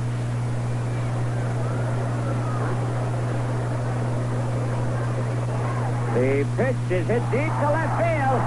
That ball's going to be off the wall. 1 run scores, and going into second base is Andrews. Whitaker picks the ball up in center field, and the Red Sox lead 8-1. A double high off the wall. Mosquito, who is not used to playing the left field wall, went too far back, and when the ball caromed off the wall, it went past Ross, and Whitaker had to back him up and come up with. That's the second double for Andrews. 4 runs now up out, and they had 4 off Downing. And here is Jerry Adair. Walk, struck out, fly to right. Pitch by Bowden. Swing and a miss, strike 1. On deck, Carl Yastrzemski. 1 out.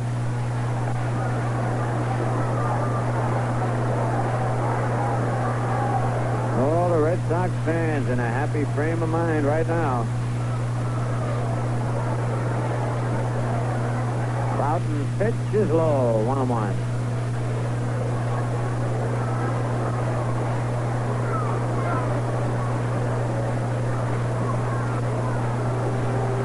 One ball, 1 strike, 1 out. Bowden ready. Delivers a curved swing and a miss, strike 2.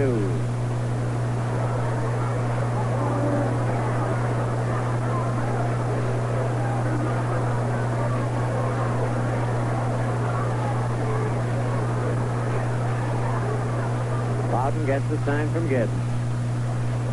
Sidearm curve outside, 2-2.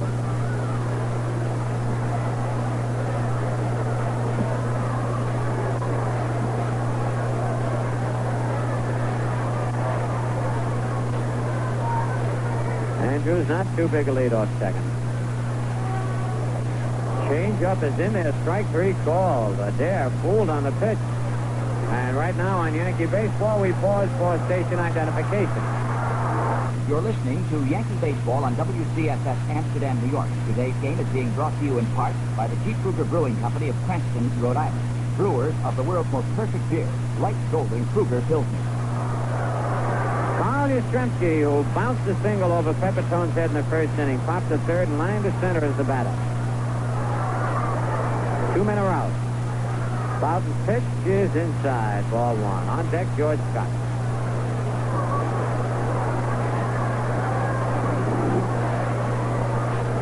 Two men are out. Red Sox 8, Yankees 1, bottom of the 6th. Stretch by Bowden. Curve is inside, ball 2, 2-0.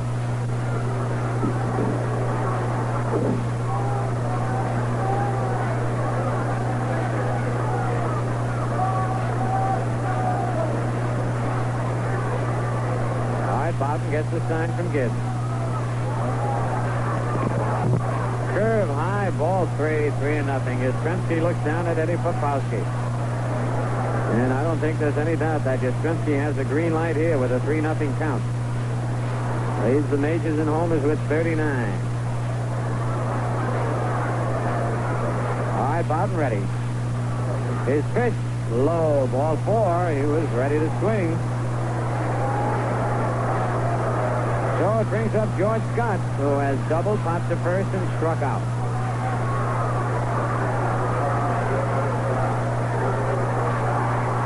And now there's going to be a runner for Yastrzemski.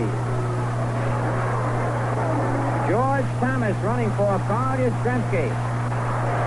Now Yaz gets a rest. Thomas will go in and play in the outfield. Here's the stretch. The pitch to Scott. Line to left field. In for a base hit. The ball bounces off the wall. 1 run is in. Thomas going to third. Scott goes into second base with a double.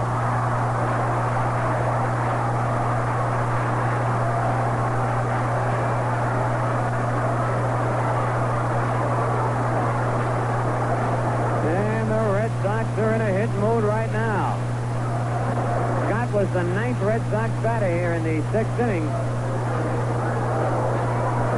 scored 5 runs and now lead 9-1. They have runners at second and third. And here is Trotable, who ran for Harrelson in this inning. Harrelson started off the inning with a single. Trotable's first time at bat. Pitch by Bouts. Fly ball, left field. Mosquito is right there. And he has it. So they finally get the side out, but not before the Red Sox come up with 5 runs. And the score at the end of 6 full innings, the Red Sox 9, the Yankees 1, and here's Joe with the score. Washington over California, 3-2. The winning pitcher Lyons in relief. Rojas was the loser. Johnstone a home run the 8th with nobody on. Washington came up with 3 runs in the bottom of the 9th to defeat the California Angels. Minnesota running the 7th inning, and the Twins lead the Baltimore Orioles 3-2. Boswell against Bunker. Cleveland won. Kansas City nothing. A 3-hitter by O'Donoghue. Pierce was the loser. That was the first game of the doubleheader as Kansas City won. Cleveland nothing. End of 2. Dobson against Bailey. Chicago 5. Detroit nothing in the bottom of the 7th. And a word from Chicago is that through the first 7 innings, Joel Horland has a no-hitter. Dobson against Horland. That's first of a doubleheader. In the National League, Cincinnati 4, New York 2 at the end of 7. Maloney against Selma. May had a home run the 4th with 1 on. St. Louis 7, Pittsburgh 4 in the bottom of the 7th. Jackson against Pizarro. Philadelphia 10, Atlanta 3 at the end of 7. Boyer a 2-run homer for the Braves. Rojas hit one in the 7th with the bases loaded for the Phillies. Farrell against Upshaw. Chicago, it'll be Jenkins, Perry for the Giants. And the first of a doubleheader, Reed for the Astros. Singer is pitching for the Dodgers. And that's a look at the baseball, and once again, here's Phil. All right, Joe, and here's Ruben Amaro facing Gary Bell, and the first pitch is taken strike ball. Amaro is lined to right and popped to first base. Bill Bryant is on deck, and he'll be batting for Boughton. Bell winds, delivers a line drive to right field. Right there, Trotable. And he's got it. Boy, that little guy can really move. He seems to float in that outfield.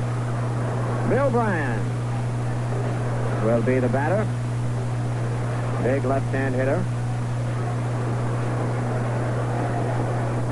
1 out and nobody on. The Yankees have had only 2 hits off Gary Bell.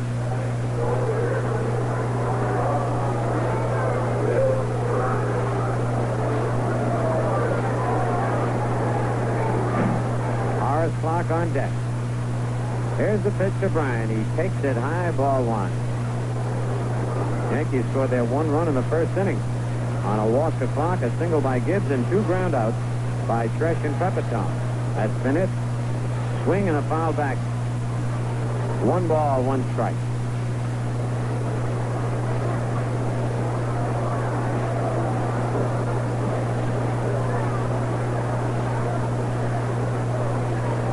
Gary Bell gets a new baseball. His curve is outside. 2 balls and 1 strike, and I tell you, Bell has really had excellent control of that curve ball today.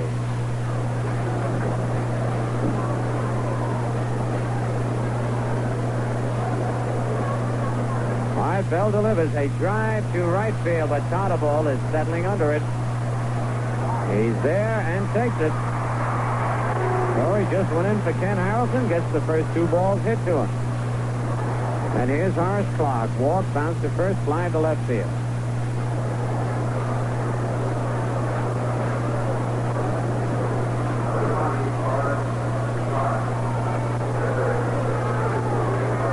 Big 4-game series. Yankees won 1. Red Sox have won 2, and they got this one in pretty good control. 9-1 here in the top of the 7th.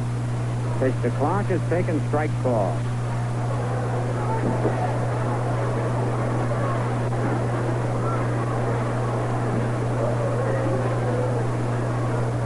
Next pitch by Bell, fastball fouled out of play.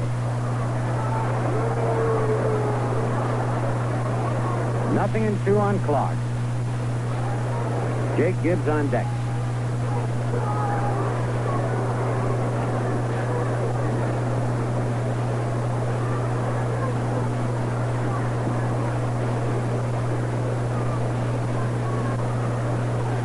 There's a ground ball hit foul down the third baseline.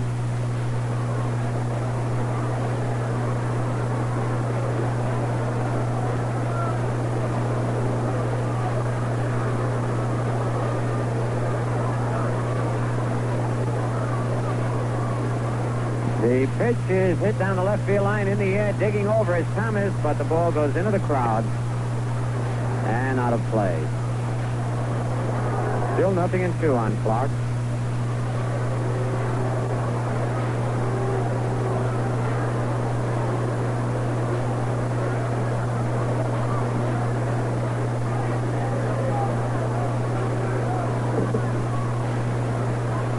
Two out, nobody on. Bell winds, delivers a curve, check swing, foul. Past third.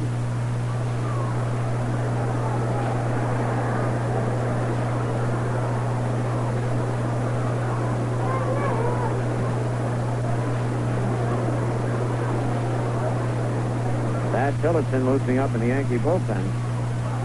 High with the fastball. 1 ball, 2 strikes. Horace Clark loves those high pitches. Boy, he'll leave his feet to hit them. Just did hold off that one. Here's Bell's pitch. Bouncer, foul down the first base. That kicks back fair, and now Clark's going to be out. That's one of those plays you have to watch. It almost happened here the other night. It was fouled by at least 3 feet. It hit something and kicked back fair. And Clark, who had stopped running, was an easy out. George Scott unassisted. 3 up, 3 down. At the end of 6 1/2, the Red Sox 9 and the Yankees 1. Because it's good may not seem too important, but in the wrong place, they really make a difference. It doesn't take much dirt in the carburetor to make your car idle roughly. Or, not right at all. Some gasolines leave just enough dirt in the carburetor's throttle head area to cause rough idling and stalling, as well as gasoline waste. But Atlantic Imperial, Wee's clean carburetor gasoline dissolves those dirt deposits and washes them harmlessly away. A clean carburetor can be the little difference that makes the difference in your car's performance. And a clean carburetor is what you get from Atlantic Imperial. Imperial cleans your carburetor as you drive and keeps it clean. For the little difference that makes the difference, fill up with Atlantic Imperial. Wee's clean carburetor gasoline.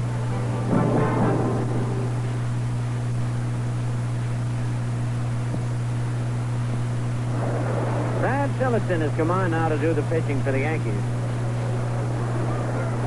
The Red Sox sent 10 men to the plate in the 6th inning, scoring 5 runs. So Tillotson and Gibbs talking things over out on the mound. Long huddle out there. Red Sox fans all standing up for the lucky 7th inning stretch.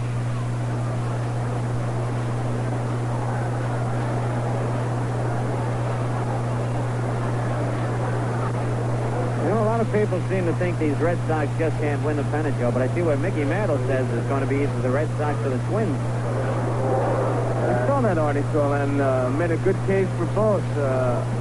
One big advantage both ball clubs have is that they're going to go head and head right here. There's 2 games of the season right here at Fenway. And that's got to give the Red Sox a bit of an edge, I would think. But, you know, you can make a case for all 4 ball clubs for and against. I think Minnesota has the best balance. I think that the Red Sox have good power. Sankey has good pitching. Detroit has been the ball club that when you saw them this spring, they looked much tougher than they are now, but they're hanging right in there. You just can't single out one ball club. And I know that, you know, they asked Ralph Houk and even Casey Stengel, and nobody would dare pick. They just said, no thanks, I don't even want to comment on it. Straddling the fence, and you can't say that they're wrong or can't blame them. No, you certainly can't. But it's sure going to be interesting, boy. A lot of sleepless nights for the ball players and the owners and the fans, the rabid ones. Rossetti had a good article in the paper about pressure. Talking about that the only ones that really feel the pressure are the newspapermen and those guys covering the ball club. Once the team starts to play, they're not thinking about pennant, they're thinking about winning this particular game. And he's so right. You're right, Joe. All right. Rico Petrocelli takes the first pitch from Tillotson outside. Ball 1. Actually, it's the night before you're playing any important game that you're restless. But as you say, once the game starts, forget it. Pitch is high. Ball 2, 2-0.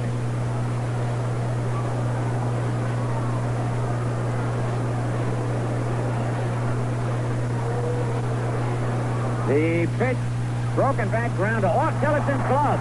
Smith picks it up, throws to first. He's safe at first base. A base hit for Petroselli as he broke his bat. Stillison reached a little too soon for the ball. It went off the end of his glove. Charlie Smith picked it up barehanded, but his throw was not in time. So Rico gets his second base hit. Here's Reggie Smith, who's 1 for 2. He singled in the 4th inning.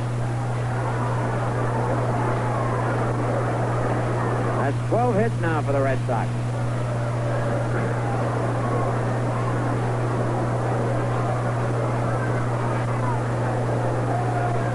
Stillison stretches. Low and outside with a pitch. Ball 1.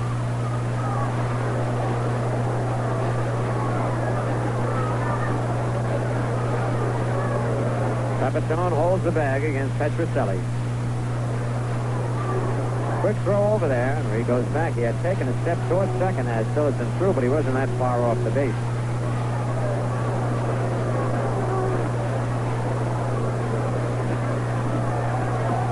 Strike 1 called, a good fastball.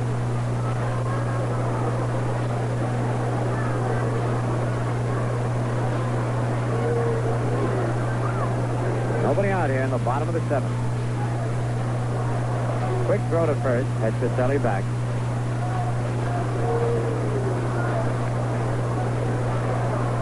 Reggie Smith has stepped back out of the batter's box. Now he's back in. The pitch, swing and a miss. 1 ball, 2 strikes.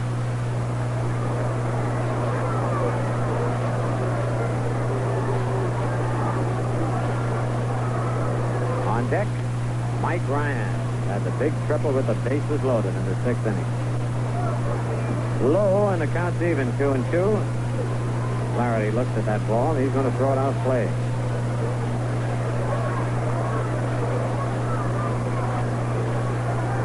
Two balls, 2 strikes.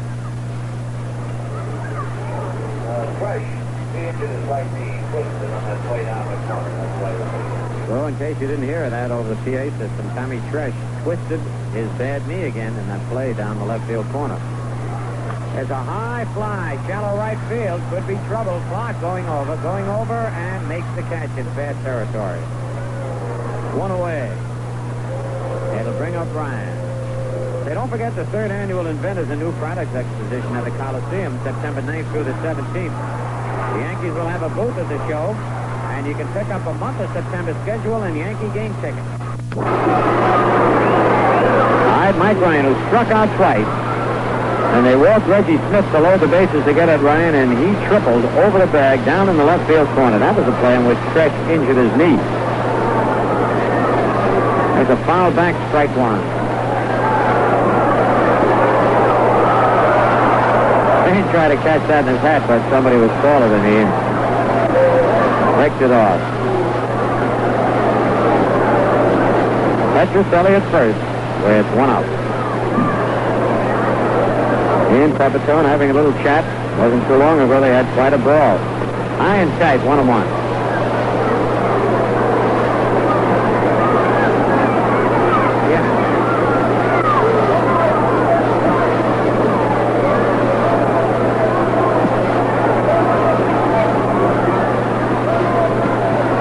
Foul back out of play.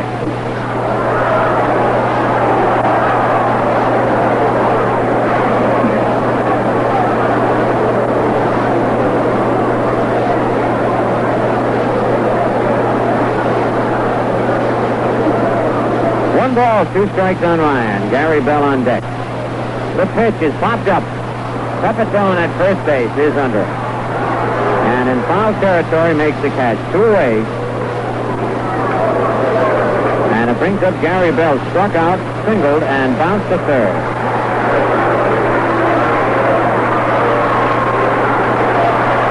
Well, Bell has pitched a 2-hitter for 7 innings, gets quite a hand.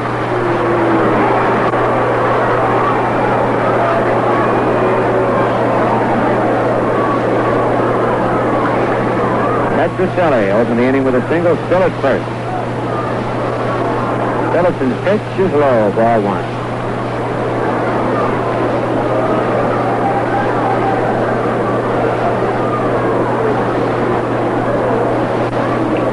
Here's the stretch. A There's a foul going back and out of play into the stands. And a youngster who brought his glove made that play. And he's being pounded on the back. 1-1 the count.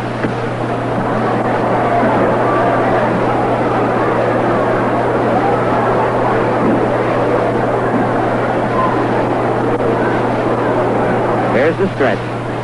The pitch is fouled back out of play into the press box and caught by the PA man as it bounced 4 or 5 times. The best way to get those foul balls. 1-2 the count.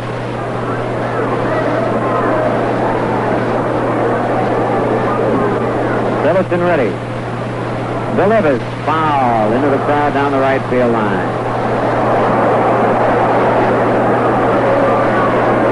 So still 1-2. It's 2 out. The Red Sox leading 9-1 in the bottom of the 7th.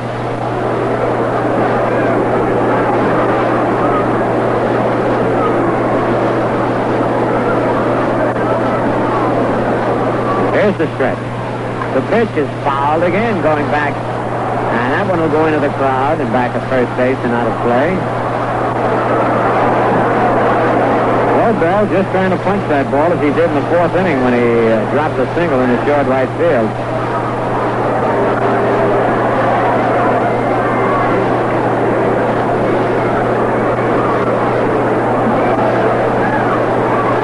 Phillipson ready again out on the mound. Delivers strike 3. No runs, 1 hit. No Yankee errors, 1 man left at the end of 7. It's the Red Sox 9 and the Yankees 1.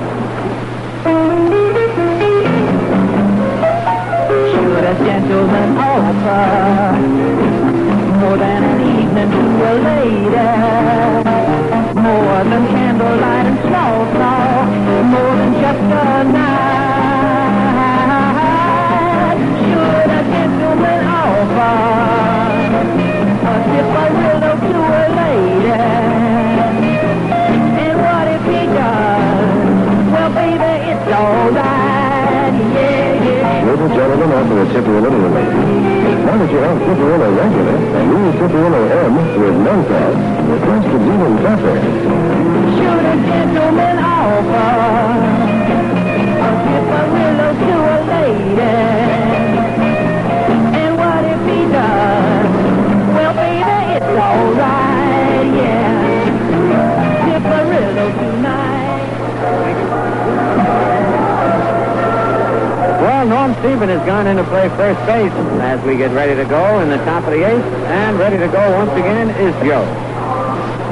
Jake Gibbs will lead it off for the Yankees here in the top half of the 8th inning. 9-1 the score. Stephen at first base replacing George Scott. As manager Dick Williams tries to give some of his regulars a little bit of a breather with an 8-run lead here. George Thomas has replaced Yastrzemski in left field. Troy Bull has replaced Harrelson in right field. Now Stephen has replaced George Scott at first. Here's the pitch by Bell to Jake Gibbs. Swung on in line, foul down the right field line. Strike 1, a high curveball. The Minnesota Twins have picked up another run in the 8th inning. It's a 4-2 ball game. Twins out in front. Baltimore batting, bottom of the 8th. Dave Boswell working for Minnesota. The 1-strike delivery is low, and it's 1 ball, 1 strike. American League pennant race, really something. Detroit, a contender, 1 of 4, will be at Yankee Stadium on Monday night, September 25th, and Tuesday night, the 26th. Fastball is fouled back. The count on Jake Gibbs, 1 ball, 2 strikes. Gary Bell has struck out 7.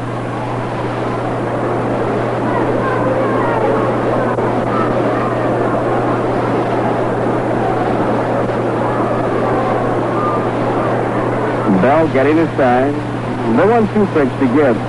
Bouncing ball off the glove of Bell. Petrocelli cuts it off. Throws the first, not in time. Petrocelli made a fine effort. His momentum carried him to the second base side of the bag.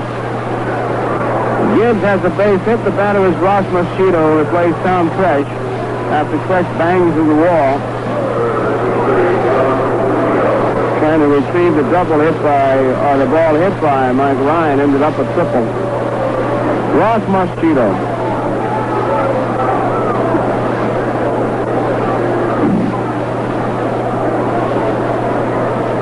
Red Sox lead 9-1. Here's the pitch. It's low, ball one.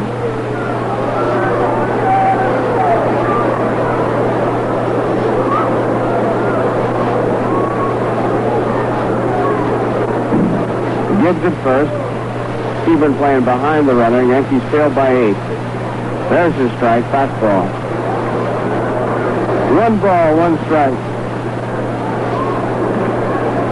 Breeze really ripping up once again, blowing out towards right field. 1-1 delivery. Swung on a line drive, left field. It is going to be off the wall. George Thomas plays the count perfectly. Gibbs has to stop at second. Mosquito is on at first. He loses his cap, calls time. He thinks he's out. He thinks he's out. He's going back to first. They're throwing the ball. They're going to tag him. Calero says no, he stays here. What in the world? I never saw that before. Now Dick Williams wants to know what's going on. Mosquito hit the ball off the wall. He lost his cap, he picked it up, he started for the dugout.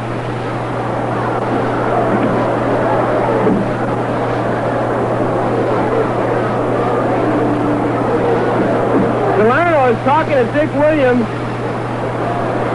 Lauren Babe is just listening. Williams doesn't know. He and Salerno are just visiting. I don't know. You try to figure it out. The ball hit off the wall in fair territory in Fenway Park during a regularly scheduled game. And Mosquito decided to go back to the bench.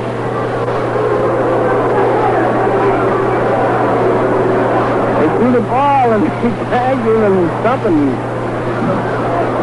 I don't know. Couldn't have thought it was a foul. Well, he's on.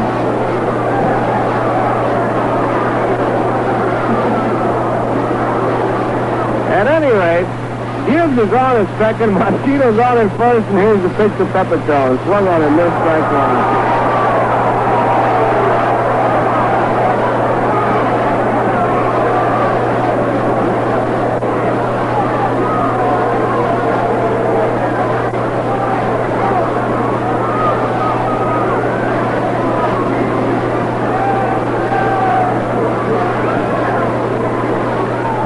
Outside, ball one. 1 ball, 1 strike.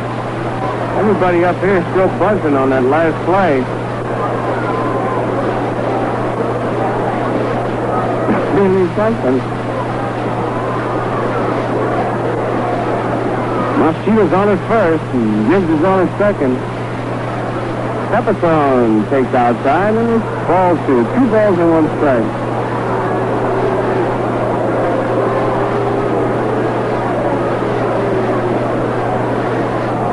9-1's the score. Red Sox are out in front. Nobody out. Gibbs is second. Mosquito at first. 2-1 pitch is fouled back. It's 2-2.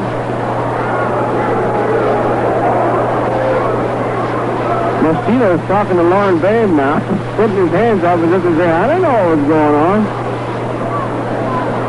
He just joined the parade, Ross. It's one of those weird plays that'll happen. 2 balls and 2 strikes to count. Pepitone waiting. Bell gets his sign delivered. Outside, full count, 3-2.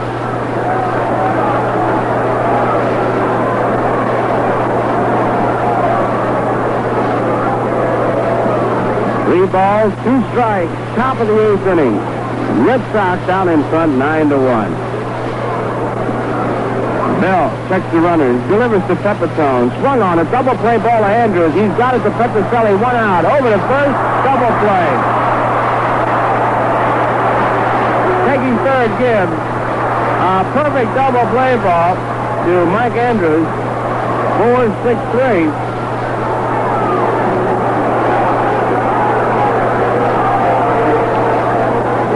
Batter is Steve Whitaker. Bell rubbing up the baseball, so on Yankee baseball, let's pause for station identification. You're listening to Yankee Baseball, brought to you by the G. Kruger Brewing Company of Cranston, Rhode Island. Brewers of light golden Kruger Pilsner. This is WCSS in Amsterdam, New York. Gary Bell is ready. Checks Gibbs at third, delivers to Whitaker, tap foul, strike one. One strike to count. 2 men out. 9-1 the score. Red Sox out in front. Chicago 6, Detroit nothing in the 8th inning.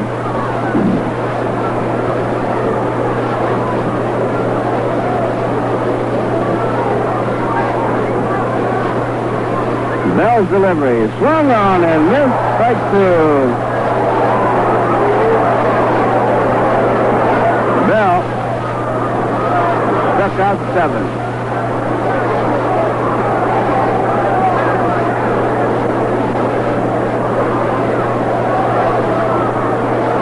Gives the third. Bell is ready. Here's the pitch to Whitaker.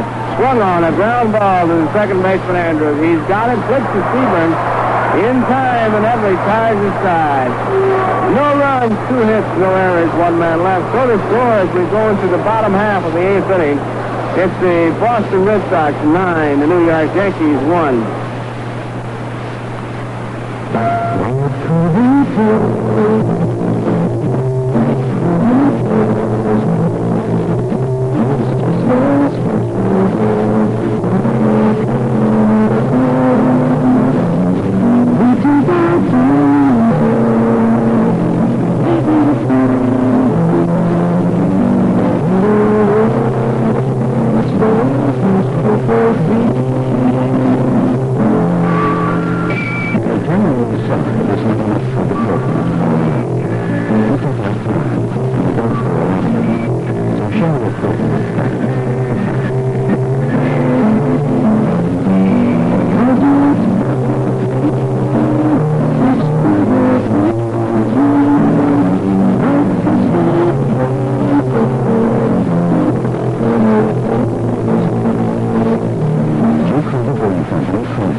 It'll be Dalton Jones for the Boston Red Sox. Outside, ball 1.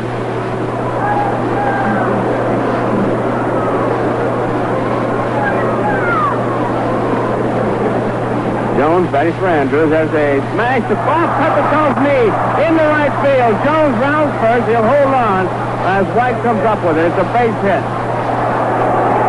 Jones smashed with off Pepitone's knee.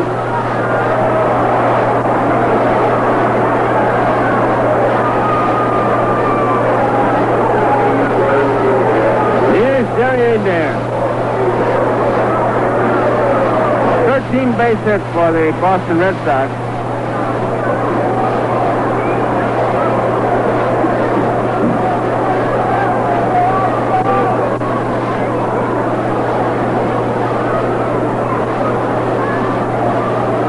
Skeleton gets inside and delivers. Swung on and missed. Strike 1.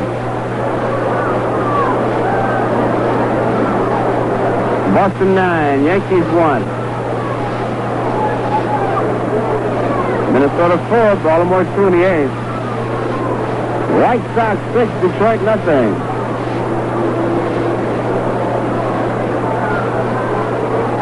One strike delivery. Strike 2 is swing and a miss, trying to hit in the right field.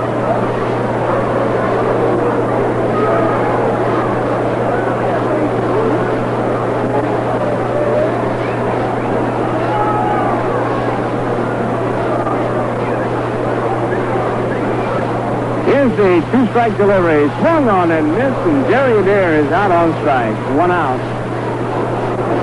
batter is George Thomas to replace Yastrzemski.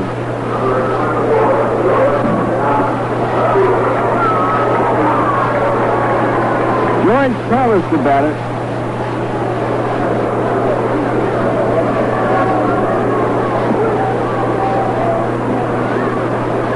Here's the pitch. Swung on and fouled off.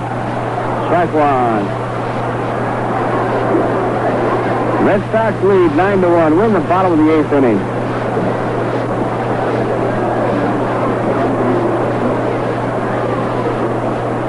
Thad Tillerson working for the Yankees. Downing starting. Popped up in the infield. Ruben Amaro. Now Horace Clark taking charge, and Clark makes the play. Thomas pops to Clark. So they're 2 away. The batter is Norm Seaburn, who replaced George Scott.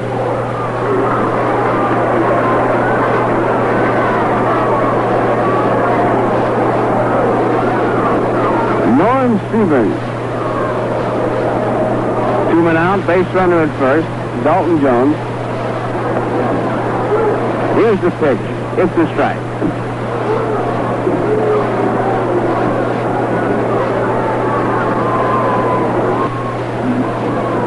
Bottom of the 8th inning, Boston 9, New York 1. Tillerson delivers. Outside, 1-1.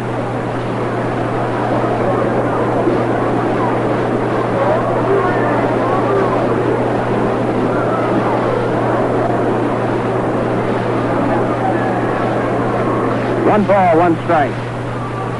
Here's the pitch. High, ball 2. 2-1 to count. Norm Seaburn.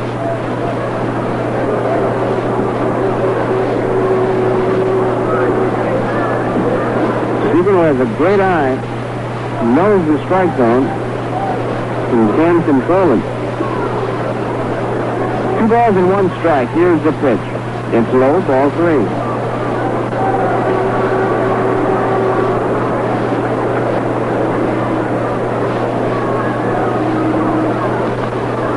Balls and a strike. 2 men out. Bottom of the 8th. Red Sox out in front, 9-1. Here's the pitch. Swung on and missed it to full count. Dalton Jones on at first. In the top of the 9th, it'll be Roy White, Charlie Smith, and Ruben Amaro, the Yankees. Here's the payoff pitch. Swung on and missed out on strike. Norm Seaburn strikes out to end the inning. No runs, 1 hit, no errors, 1 man left. So the score as we complete 8 innings. It's the Boston Red Sox 9, the New York Yankees 1.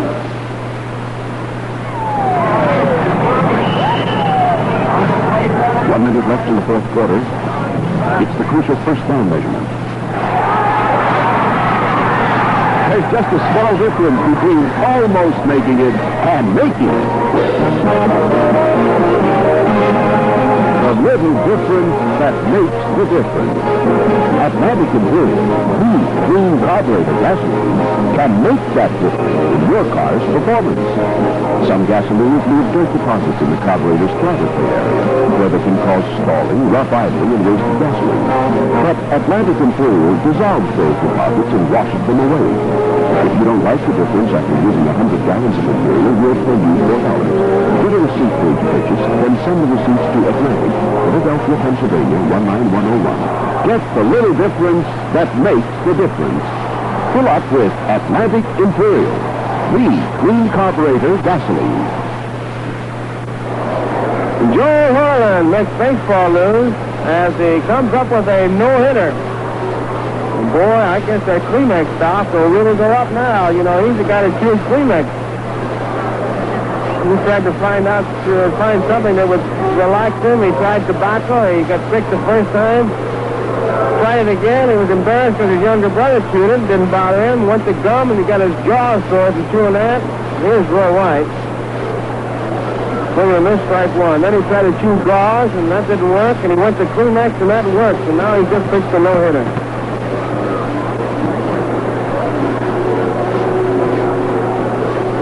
He faced 28 men. He hit 1 man, and another man got on because of an error, a simple error, and then they erased him in a double play. There's a ground ball to the shortstop Petroselli. Over to first, 1 out. So Joel Orland and the Chicago White Sox, 6-0, a no-hit victory. Almost a perfect game. One over the limit. Here's Charlie Smith with 1 man out.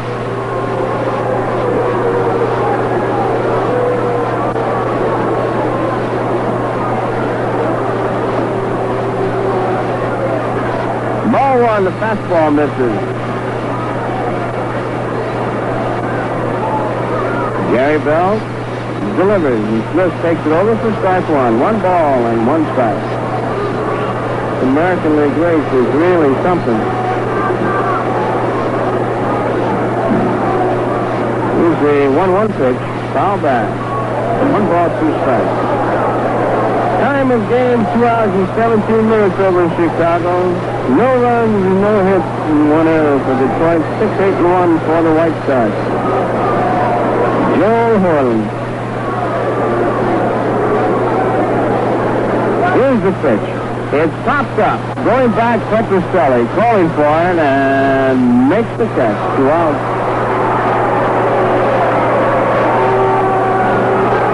The batter is Ruben Amaro. In the top of the 9th, Red Sox leading by the score of 9-1.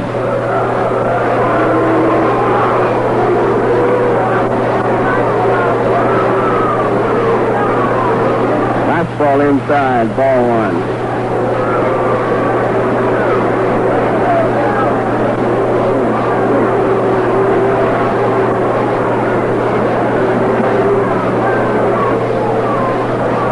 Fastball misses and it's ball 2.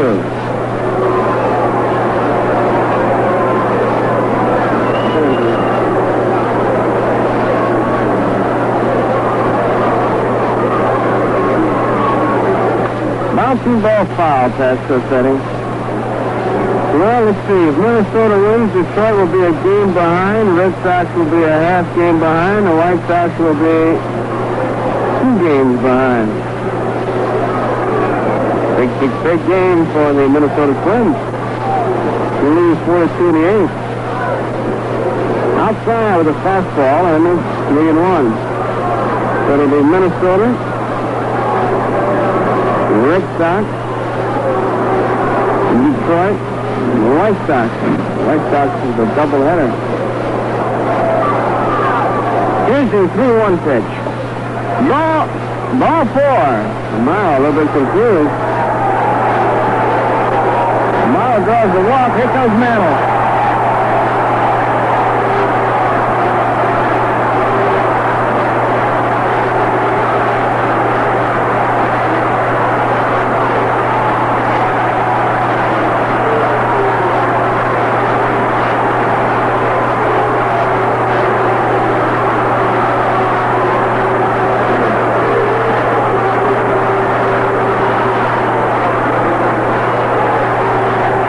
The pinch hitter is Mickey Mantle, and his crowd standing on their feet with a tremendous ovation.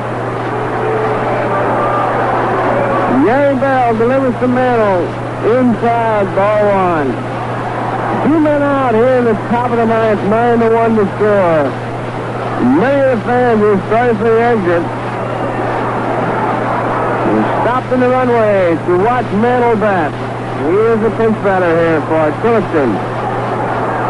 Mantle in his last 4 pinches, here's a fastball high. It's ball 2. In his last 4 pinches in appearances, he's had 3 hits, a single, double, and a home run. He's got an even 500 as a pinch hitter, 5 hits and 10 at bats. 2 balls and no strikes, 2 outs, top of the 9th. Bell's delivery, swung on a high fly ball, right field. Carnival has room. He's waiting for it and makes the catch, and that's the ball game. Gary Bell, a complete game as the Boston Red Sox defeat the Yankees here this afternoon. The final score is the Boston Red Sox 9, the New York Yankees 1.